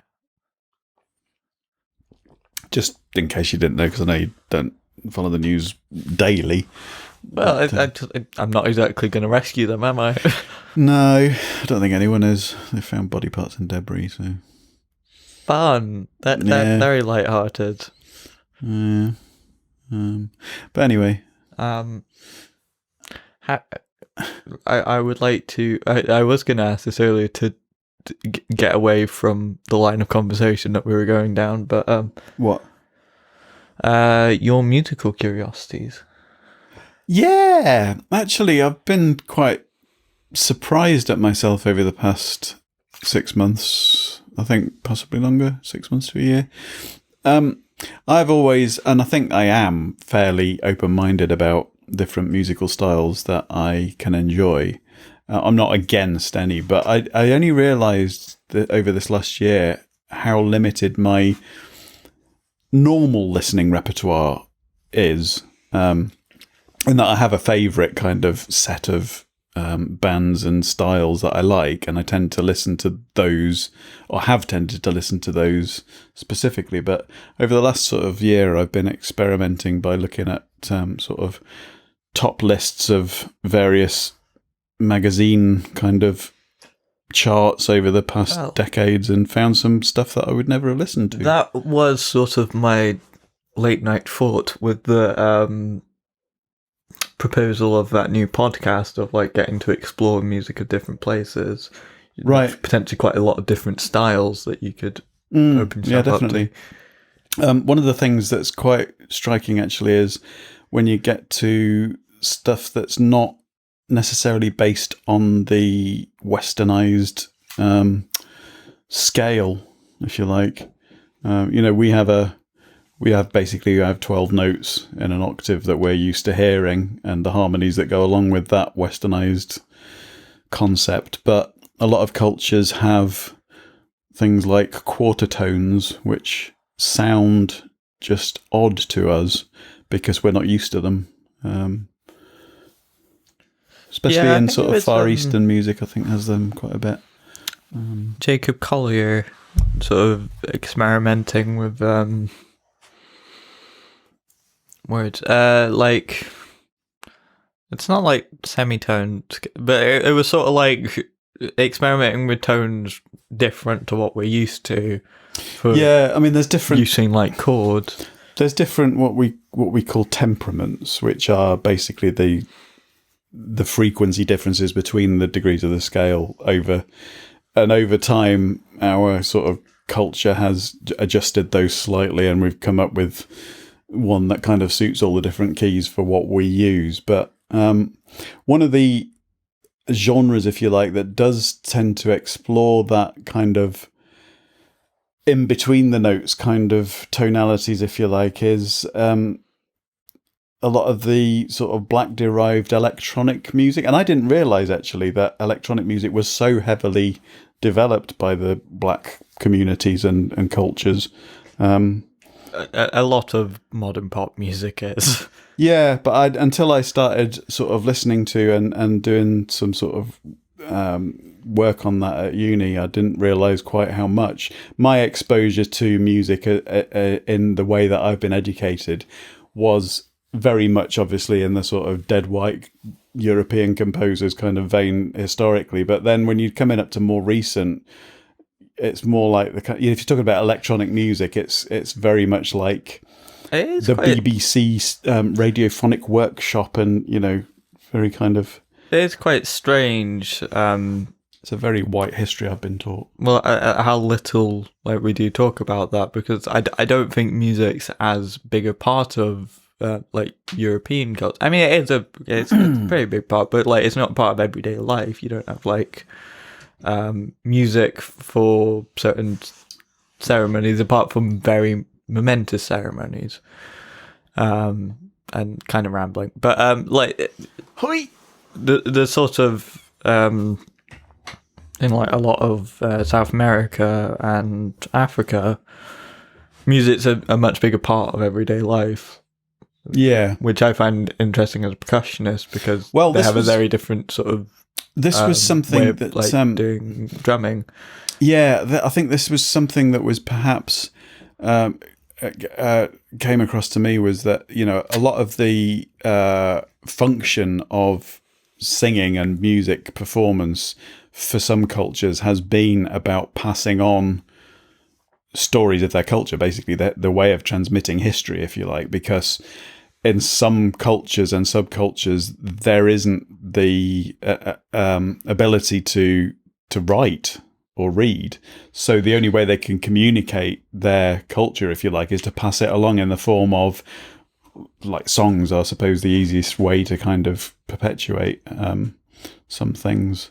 And I suppose that harks back to, in our sort of area of the world, that would be going back to sort of pre-printing press kind of time, when commonly accessed music was more of the folk variety. I mean, I think, well, yeah, but I think before the Industrial Revolution, most people still couldn't read. No, that's what I mean, because it was the premise of monks that used to do calligraphic copies of, and a lot of it was done in Latin as well, wasn't it? It was kind of, yeah. I mean, it was something that you could learn to do, but it was much more common to just sort of speak it, and not really need it for anything else, because that was perhaps one of the biggest kind of democratizing inventions ever, the invention of the printing press, because it meant that you could make, written language could be reproduced. It didn't have to be handwritten anymore. And because of that, it could reach a lot more people. Probably. I mean, I would say probably the internet's another big one, but in terms of freedom of information, the printing press would do a lot for that. That's something that's fascinating, I think. I mean, it still scares me how short an amount of time the World Wide Web has been around, and the whole technological revolution that's happened has been so far, in that, and I think this is perhaps one of the reasons why the world is seeing such a political upheaval now, is because we just haven't adjusted to it yet. We haven't managed it. It's like Pandora's box. There's this global kind of communication platform has opened up, and it's been completely free. A lot of these to disseminate any information, sort of, whether it be true or not. A lot of these far right groups, and I will espouse the benefits of the internet, but a lot of these groups sort of fester in online spaces. Yeah, because it's quite easy to sort of. Well, I mean, people have been warning for a while, I think, of these echo chambers, but I don't mean it in the way of who you're following. It's but just I wonder whether or not, because that's algorithm driven, isn't it? Yeah, to some extent. And I wonder whether or not there is any mileage in considering the possibility of still using algorithms. Obviously, you've got to have some way of the platform determining what content to show people, because it can't just randomly show people. Well, I suppose it could, but I wonder whether or not there is a more responsible way of applying an algorithm, in that rather than reinforcing the stuff that you see with more of the same, it could be more nuanced, more specifically designed to deliberately expose you to alternate opinions. Not necessarily, I mean, you could have a skew towards the things that you're interested in, but also have deliberately interspersed with that some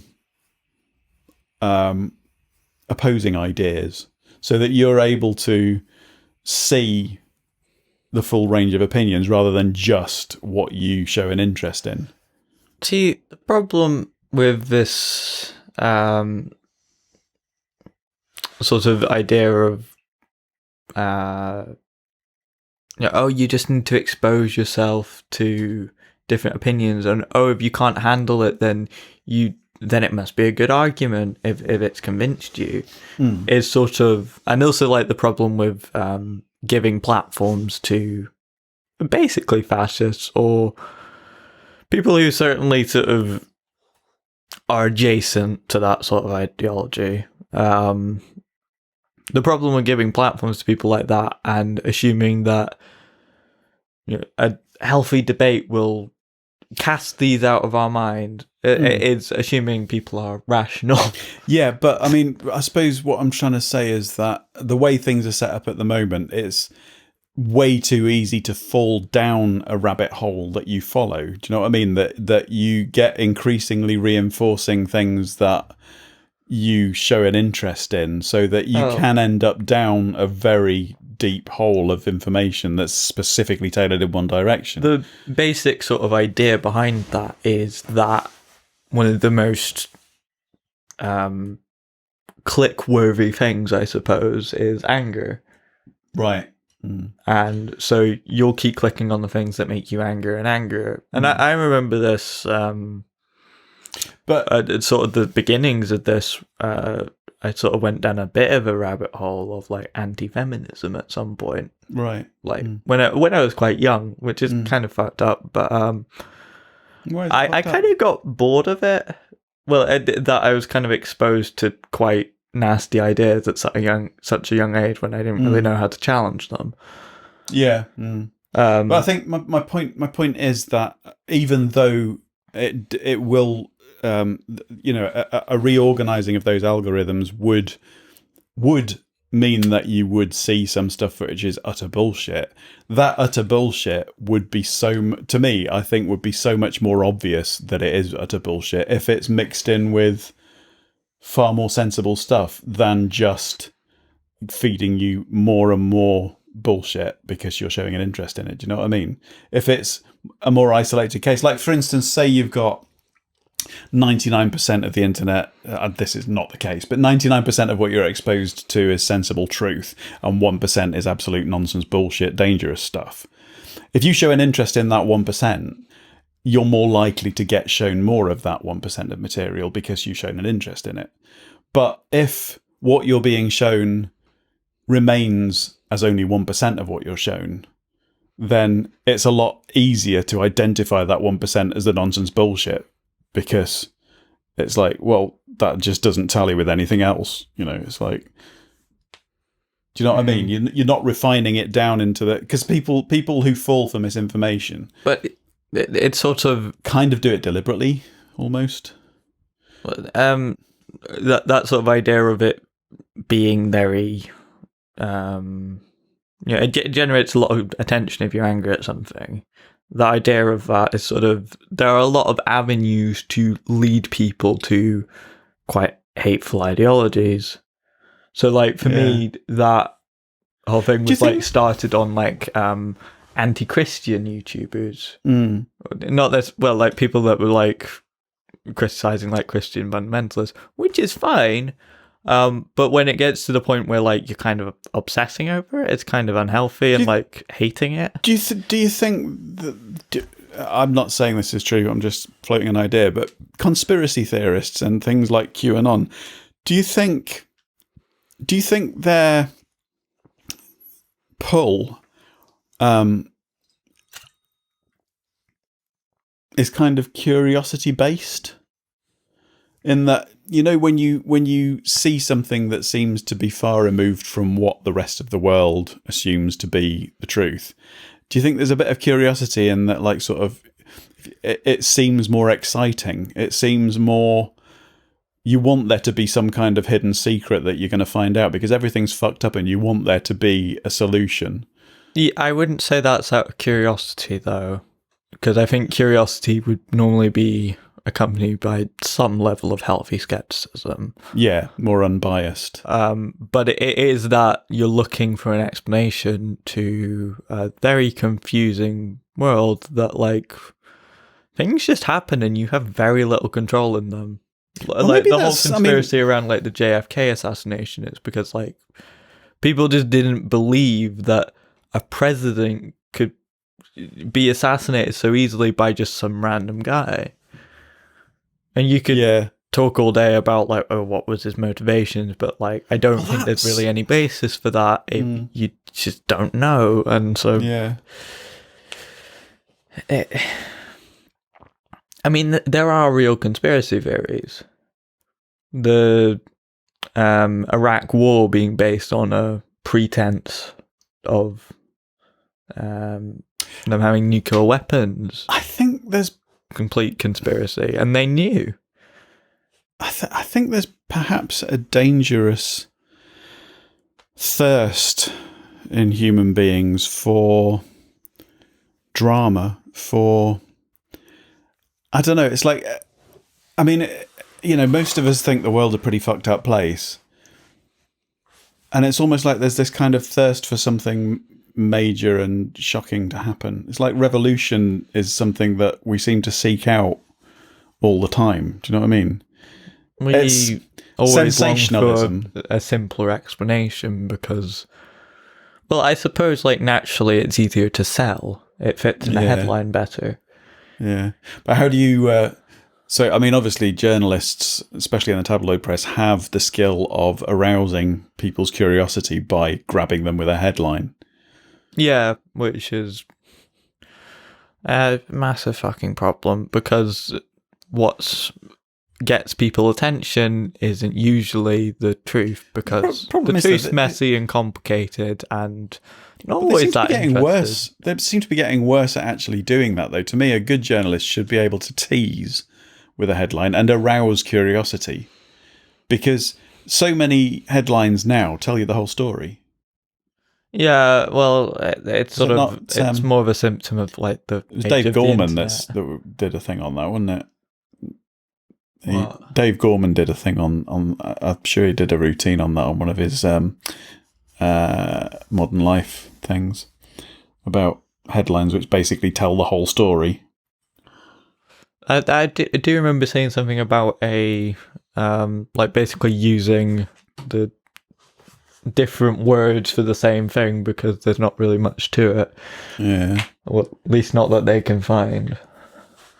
I mean, there's great interest and complexity in a lot of things. It's just, it's a lot easier to imagine it as quite a simple us versus them kind of thing quite often. But I mean, science has been looking for a unified theory of everything, hasn't it, for a long time? Well... pretty much most of its existence, but like sort of trying to coalesce everything into a single kind of concept, if you like, that determines that you can predict everything by. I suppose that's more in the physics realm, isn't it?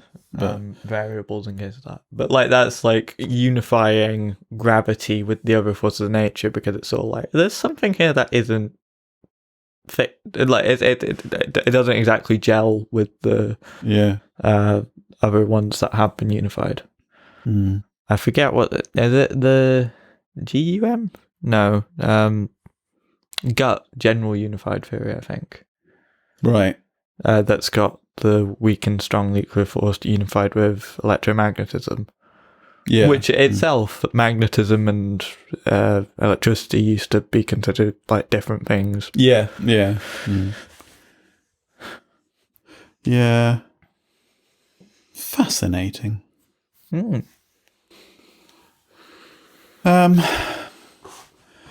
wonder if...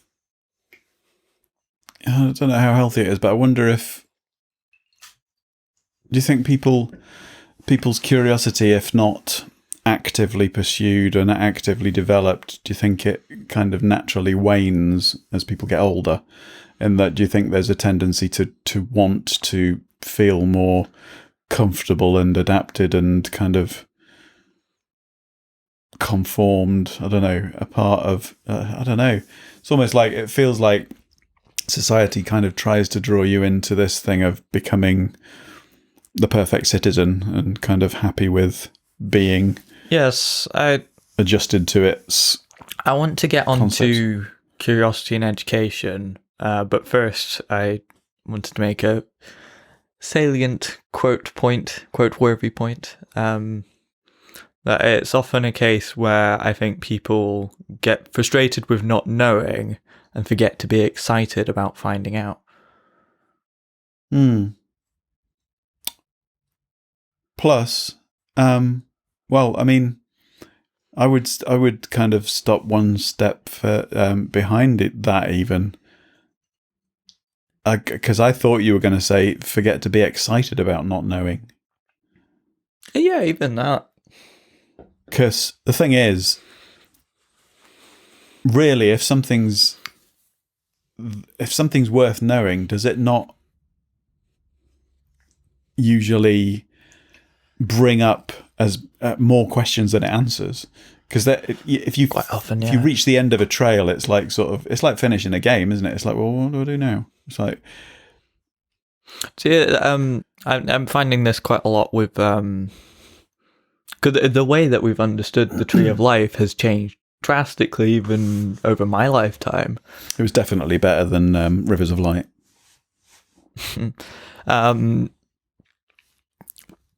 But like, we've got to go back because I want to see that. We watched Rivers of Light, and I want to see Tree of Life. Sorry, carry on.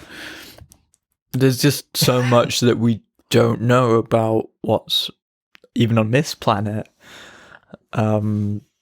Like we used to sort of think of it as like animals, plants, and fungi, and that's like a very limited part of such a diverse tree.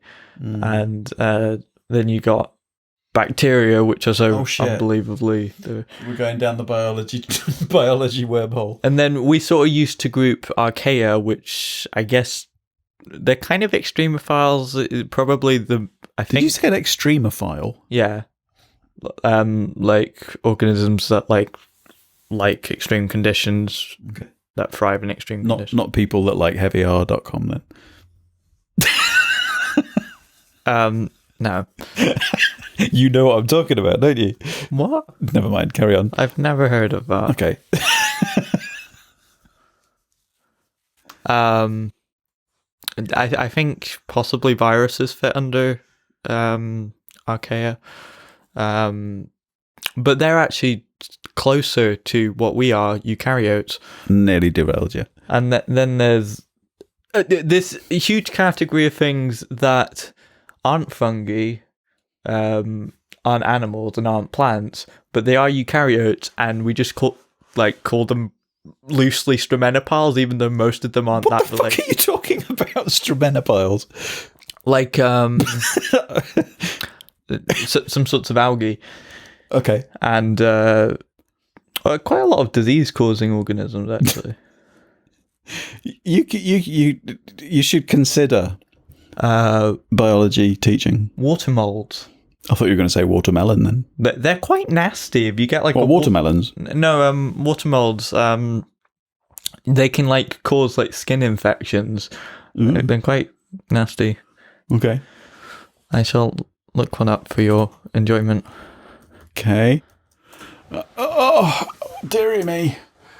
Oh. That's whitefin. Fuck off. Saprolegnia. No. Also known as water mold.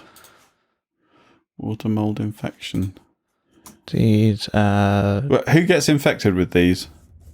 I think there's one of a horse. What was it? I saw a picture of it. What was a horse? These. Skin disease, I think it was. Sorry, I'm sort of derailing things. Oh. Yeah. That looks a bit like some of my skinny stuff that I get. Yeah, I don't know what your condition is caused Mycosis fungoides. But we are crawling with microbes. Yeah. And they're all trying to get in, and most of them aren't actually that harmful to us, but they like to live in us and around us. because we're warm and full of stuff to eat. Cool. I feel like I'm a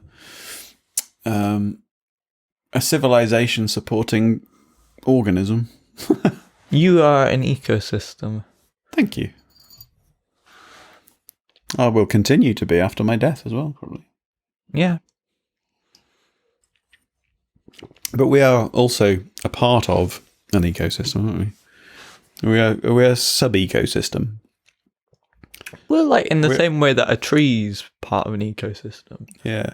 So it's all ecosystems upon the tree itself is host to a great degree of life, including fungi in the roots quite often. I wonder how many living organisms are expelled in a fart. I'm not sure how many would be able to survive in it. There are especially mine. Well, actually, a lot of like the early forms of life, because there wasn't a lot of oxygen around, do methanogenesis. So, well, funnily enough, I mean, I said that as a joke, but actually, that's a massive concern at the moment, isn't it? Is the aerosol spread of viruses, basically. So there are organisms which are not through farting, but through just talking. There's a lot of fungi that like poo. They're coprophiles. You sometimes seeing like old poo, little mushrooms growing out of it if it's been there for quite a while. Why would you have old poo lying around for quite a while? That field, if you didn't clear it up. Do you know what they have lots of actually in nature? They get lots of tomato plants growing in sewage treatment works. Right. Because the seeds, when people eat tomatoes, they survive through the intestines. Oh, do they? I think so. You best check that before you go repeating it in your biology class. But I'm sure I remember seeing that in an educational program. The seeds will be designed to be quite resistant. Well, I'm not sure they'll be resistant to stomach acid. But that there is a tree that's gone extinct on Mauritius because part of its fertilization process involved passing through the intestines of a dodo. Interesting. Can't remember what it was called. And all of these things I would go and check the veracity of, because I'm pretty sure I saw that in a documentary, but I may well be mistaken. Who knows? We say these things as though they're truth, and this is how rumours start. There are a number of things that they used to think were extinct, and then they just found them somewhere. Wouldn't it be great if we found a dodo nowadays? It's not going to happen, though, but they're quite big, so you'd probably, but they might be hiding somewhere. Peekaboo. We're nearly on 2 hours. Yes, we are. But curiosity and education. Yeah. We should reform our education system. We should. They'll use a lot of this in like marketing campaigns for basically getting people into teaching because we don't pay them enough, and they keep leaving. And also a bunch of people just keep leaving anyway that are skilled because Brexit and other things. I think I'll survive 20 years or 15 years. I should be able to retire after 15 Oh, in teaching, I thought you were like... Yeah, well, yeah, there's that as well. But obviously if I don't survive as a human, then I won't survive any longer in teaching. No, your teacher's a ghost. Yeah. You'll do spiritual music. That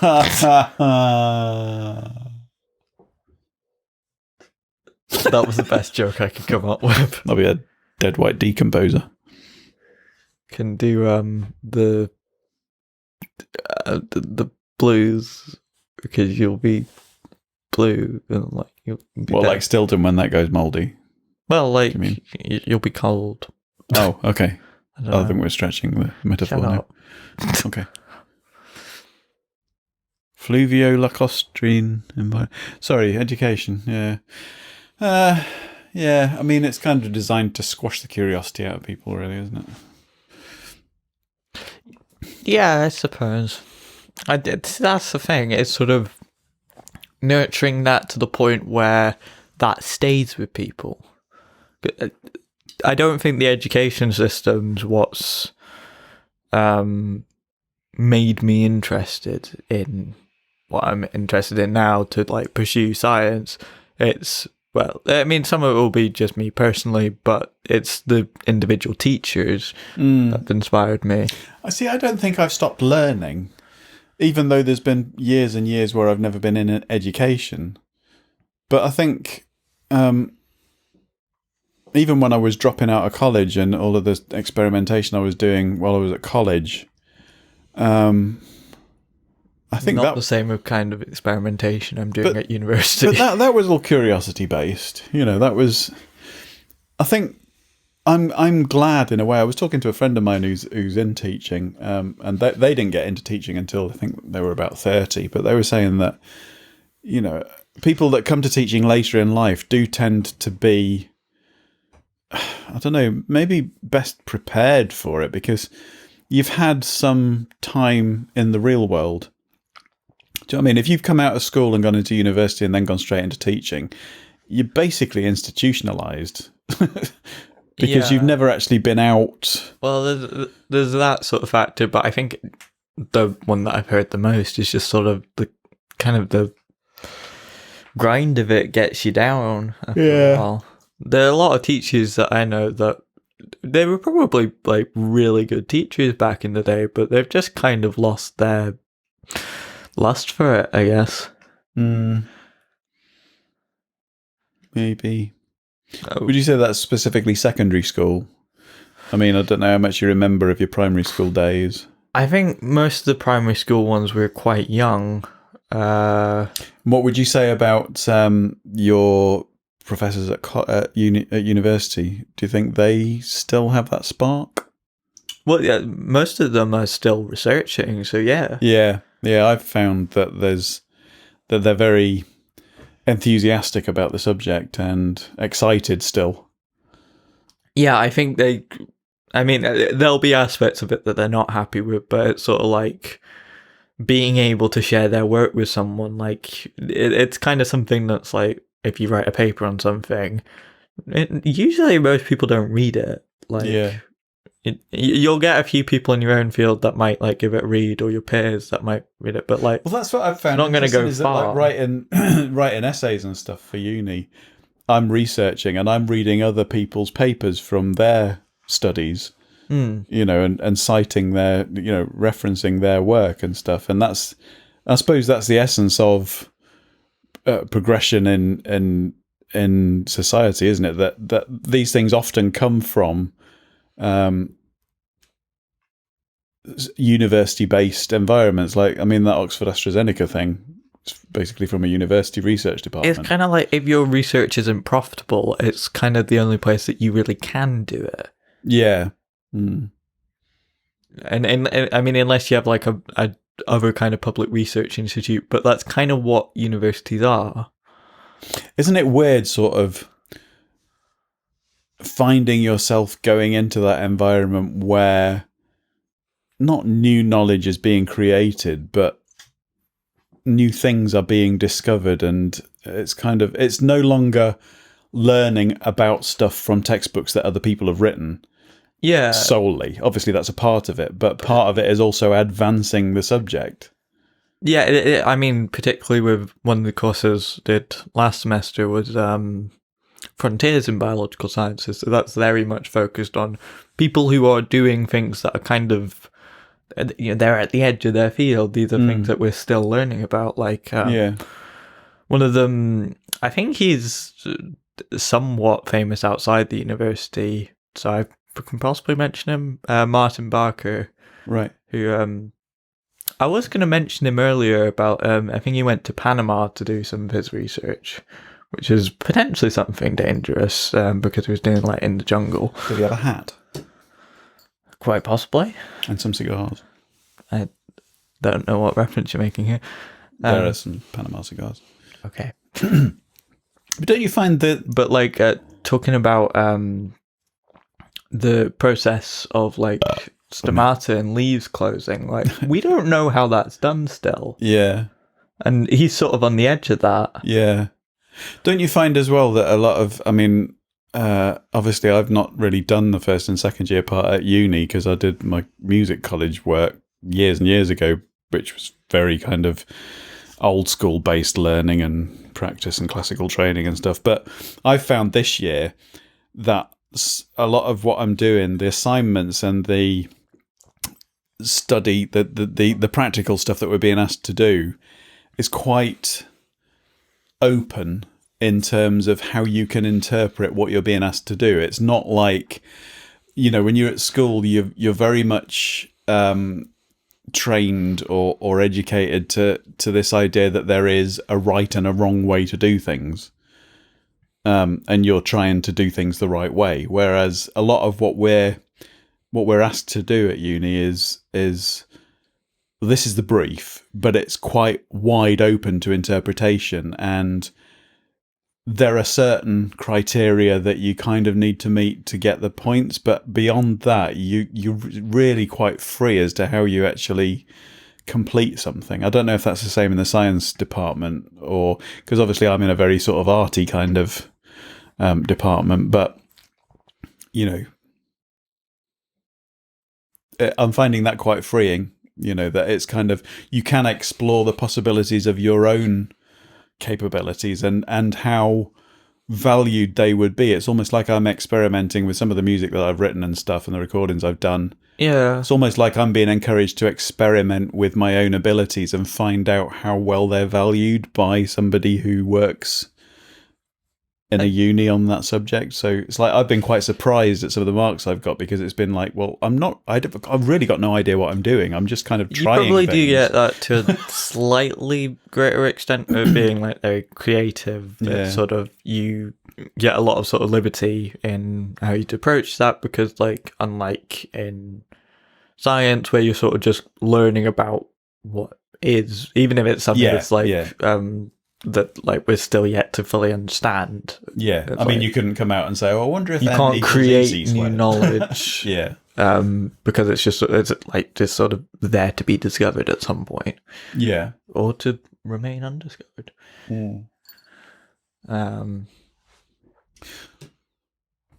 But you'll be encouraged, the further you get along, you'll be encouraged to look beyond what's been established. Oh yeah, definitely.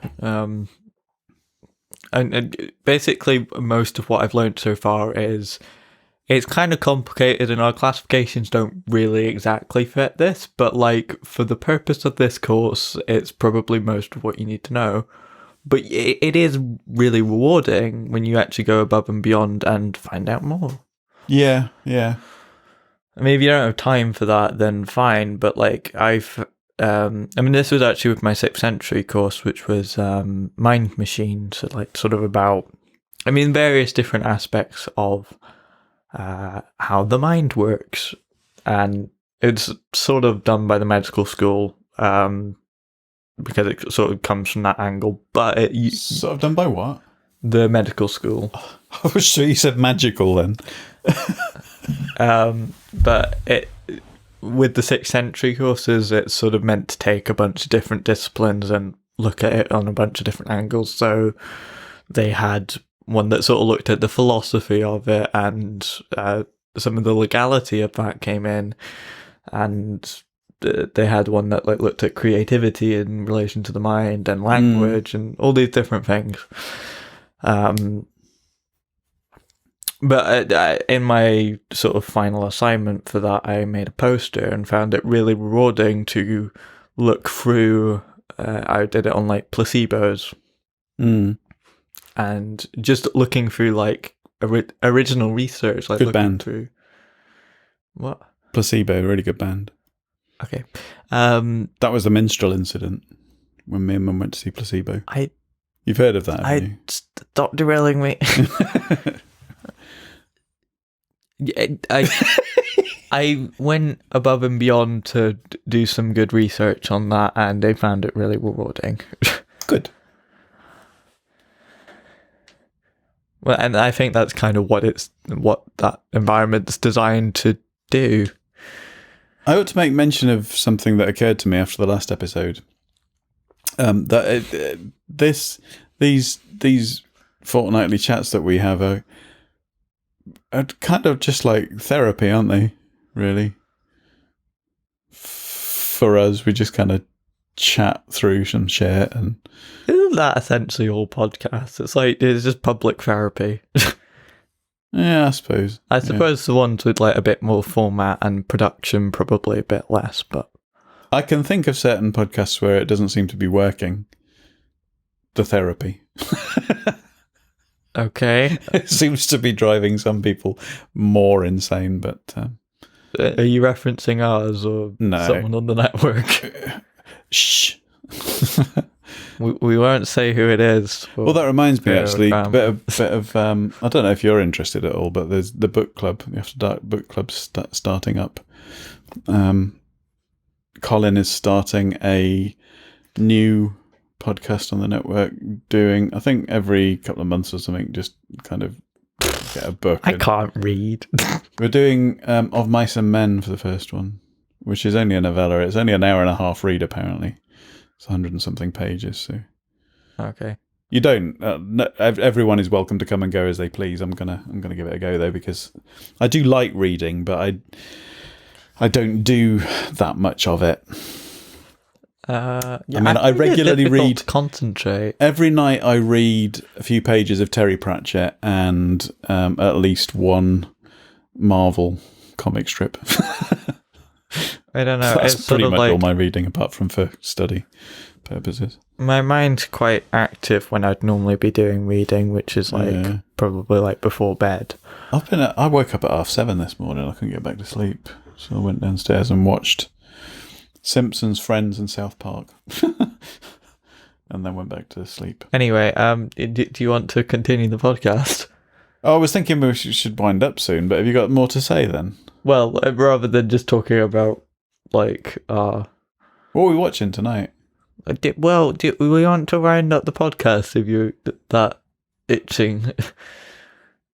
Well, unless you've got anything specifically that you want to. I mean, I like with everything, there's so much more that you could say relating to the subject, especially since we often don't address a subject a lot of the time during the podcast. But is there anything you particularly want to say?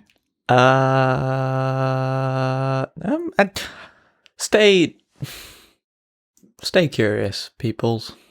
Right, okay, this is the closing points of the sermon. Oh god, I just realised, like, if I was raised religiously, I would be like a prime candidate to be like a priest or something, probably. You do, because I would swat up on it, wouldn't I? God, I'm such a fucking nerd. What do they call it? The what's the kind of the end? You know, when you read a book or you watch a film or whatever, and there's a message. It's like that kind of the moral of the story. I have a point sometimes to make, so I'm preachy. Yeah, the moral of the story is stay curious. You meander, so you're not preachy. Buy curious. Pardon me. I mean, when you go to the shops, buy curious things. Okay, well, that's your business, but fuck off. What? He just bartered and waving at me for the audio people. Anyway. Smell-o-vision. Smello radio. Smellio. I have no idea what I'm saying. I think it's about time we should consider an end to this shenanigans. Smellicast.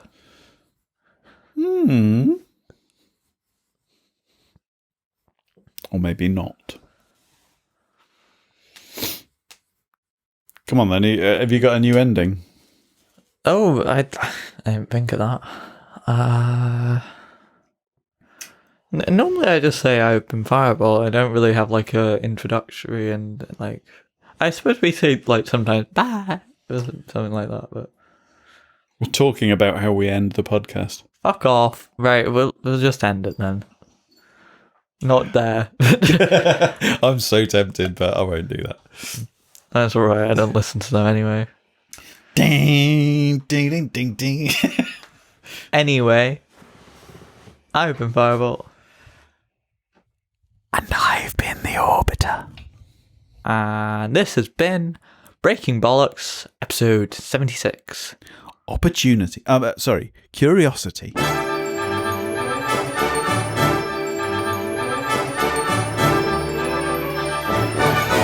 We should do want an opportunity now. That's giving me an idea. Maybe we should just go through the... We're in the afterbirth now, aren't we? Maybe we should just go through the names of the NASA Mars rovers. It's not many. What's the first one? Sojourner. Sojourner, probably. Spirit.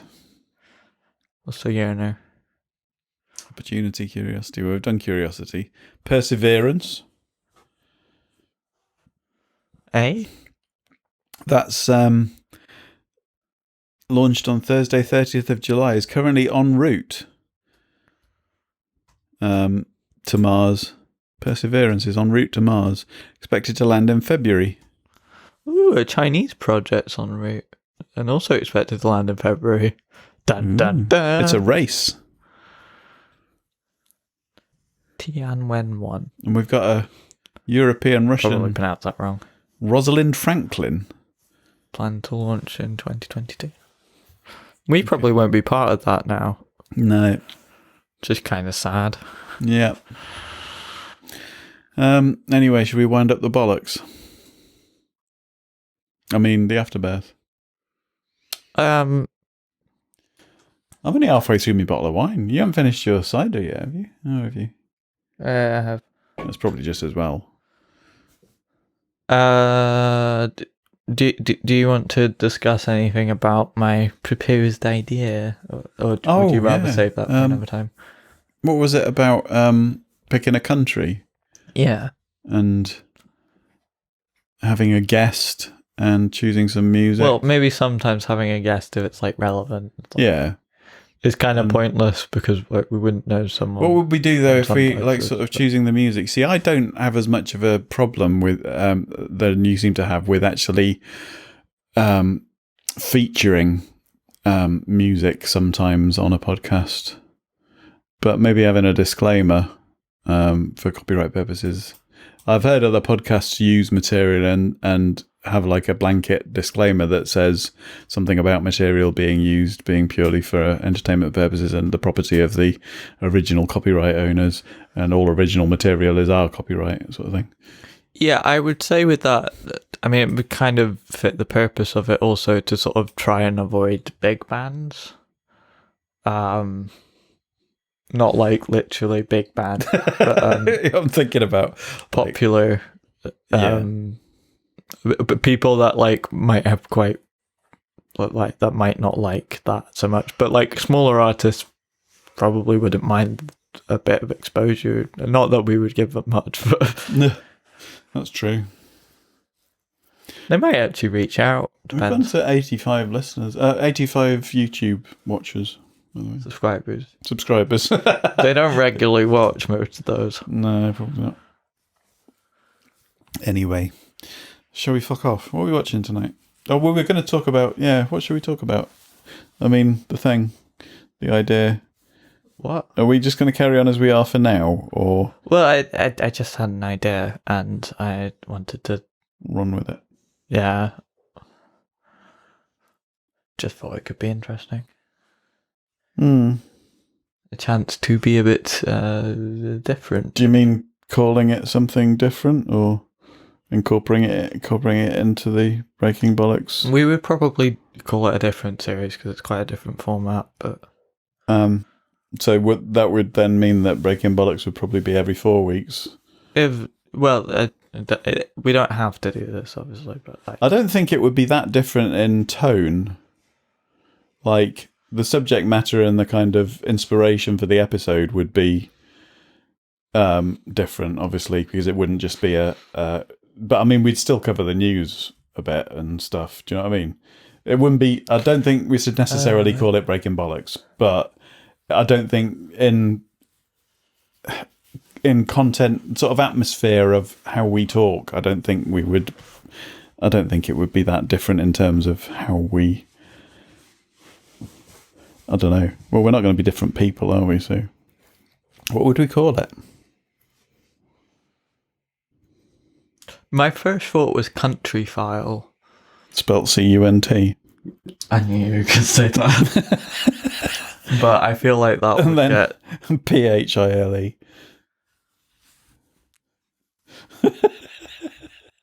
Sorry.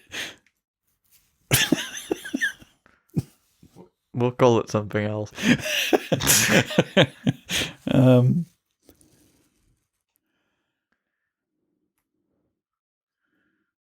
Breaking borders. It's not actually bad. Country bollocks. Yeah, maybe we should stop recording and talk about it over. Perhaps. You don't get to know our secrets. Yeah, we'll if it's going to happen, it'll come as a surprise. That's what she said. I should have really thought of it before we did the announcement, but that's just what I'm like. Was that what it was, an announcement? No, but like if I had you just put me on the spot on air. No, it's like if I'd thought of it and formulated it before, we could have like launched it with the New Year's announcement and actually had something to say. Yeah, but that's a predictable way of doing things, isn't it? Yeah, screw announcing things when you do them yearly anyway, but yeah, whatever. 2021, it's like the sequel, isn't it, to 2020? The sequels are always worse. Part 2s, no, second sequels are sometimes better. It's when you get to the 3 that it's like... It's kind of the opposite of what it is with video games. Video games. I mean, Empire Strikes Back was cool. Well, Wrath of Khan was cool. Back to the Future Part 2 was cool. Die Hard 2 was pretty good. Not sure about Gremlins 2. Yeah, definitely. T2, yeah. Godfather Part 2, although I haven't watched them yet. I liked the original in that it had consistent time travel. They ruined that in the second one. Which was the Terminator? Yeah. How did they ruin it? Well, because something happened that hadn't already happened. Yeah, but wasn't it they broke the loop, which is inconsistent time travel and would break everything by its own logic. Yeah, but you haven't taken temporal mechanics at Starfleet headquarters, have you? Oh, what? It's a plot hole. We can just fix it with plot majibs. Plot majibs. I like that word. Plot majibs. Well, yeah, because you've got... What about anti-time? Well, no, it's because they'd set up like that John Connor goes back, fucks her, and then dies, and that's how the future's set up. And then it's just a constant cycle of that. That's not T2, is it? No, that's the first one. It's less popular, but it's more consistent in terms of time travel. But because they do the whole, like... What is it they do? Like, reversing the world blowing up or whatever. I don't know. Yeah, that doesn't work, does it? No. It breaks the loop, yeah. Because then they would never be able to go back and they wouldn't be born.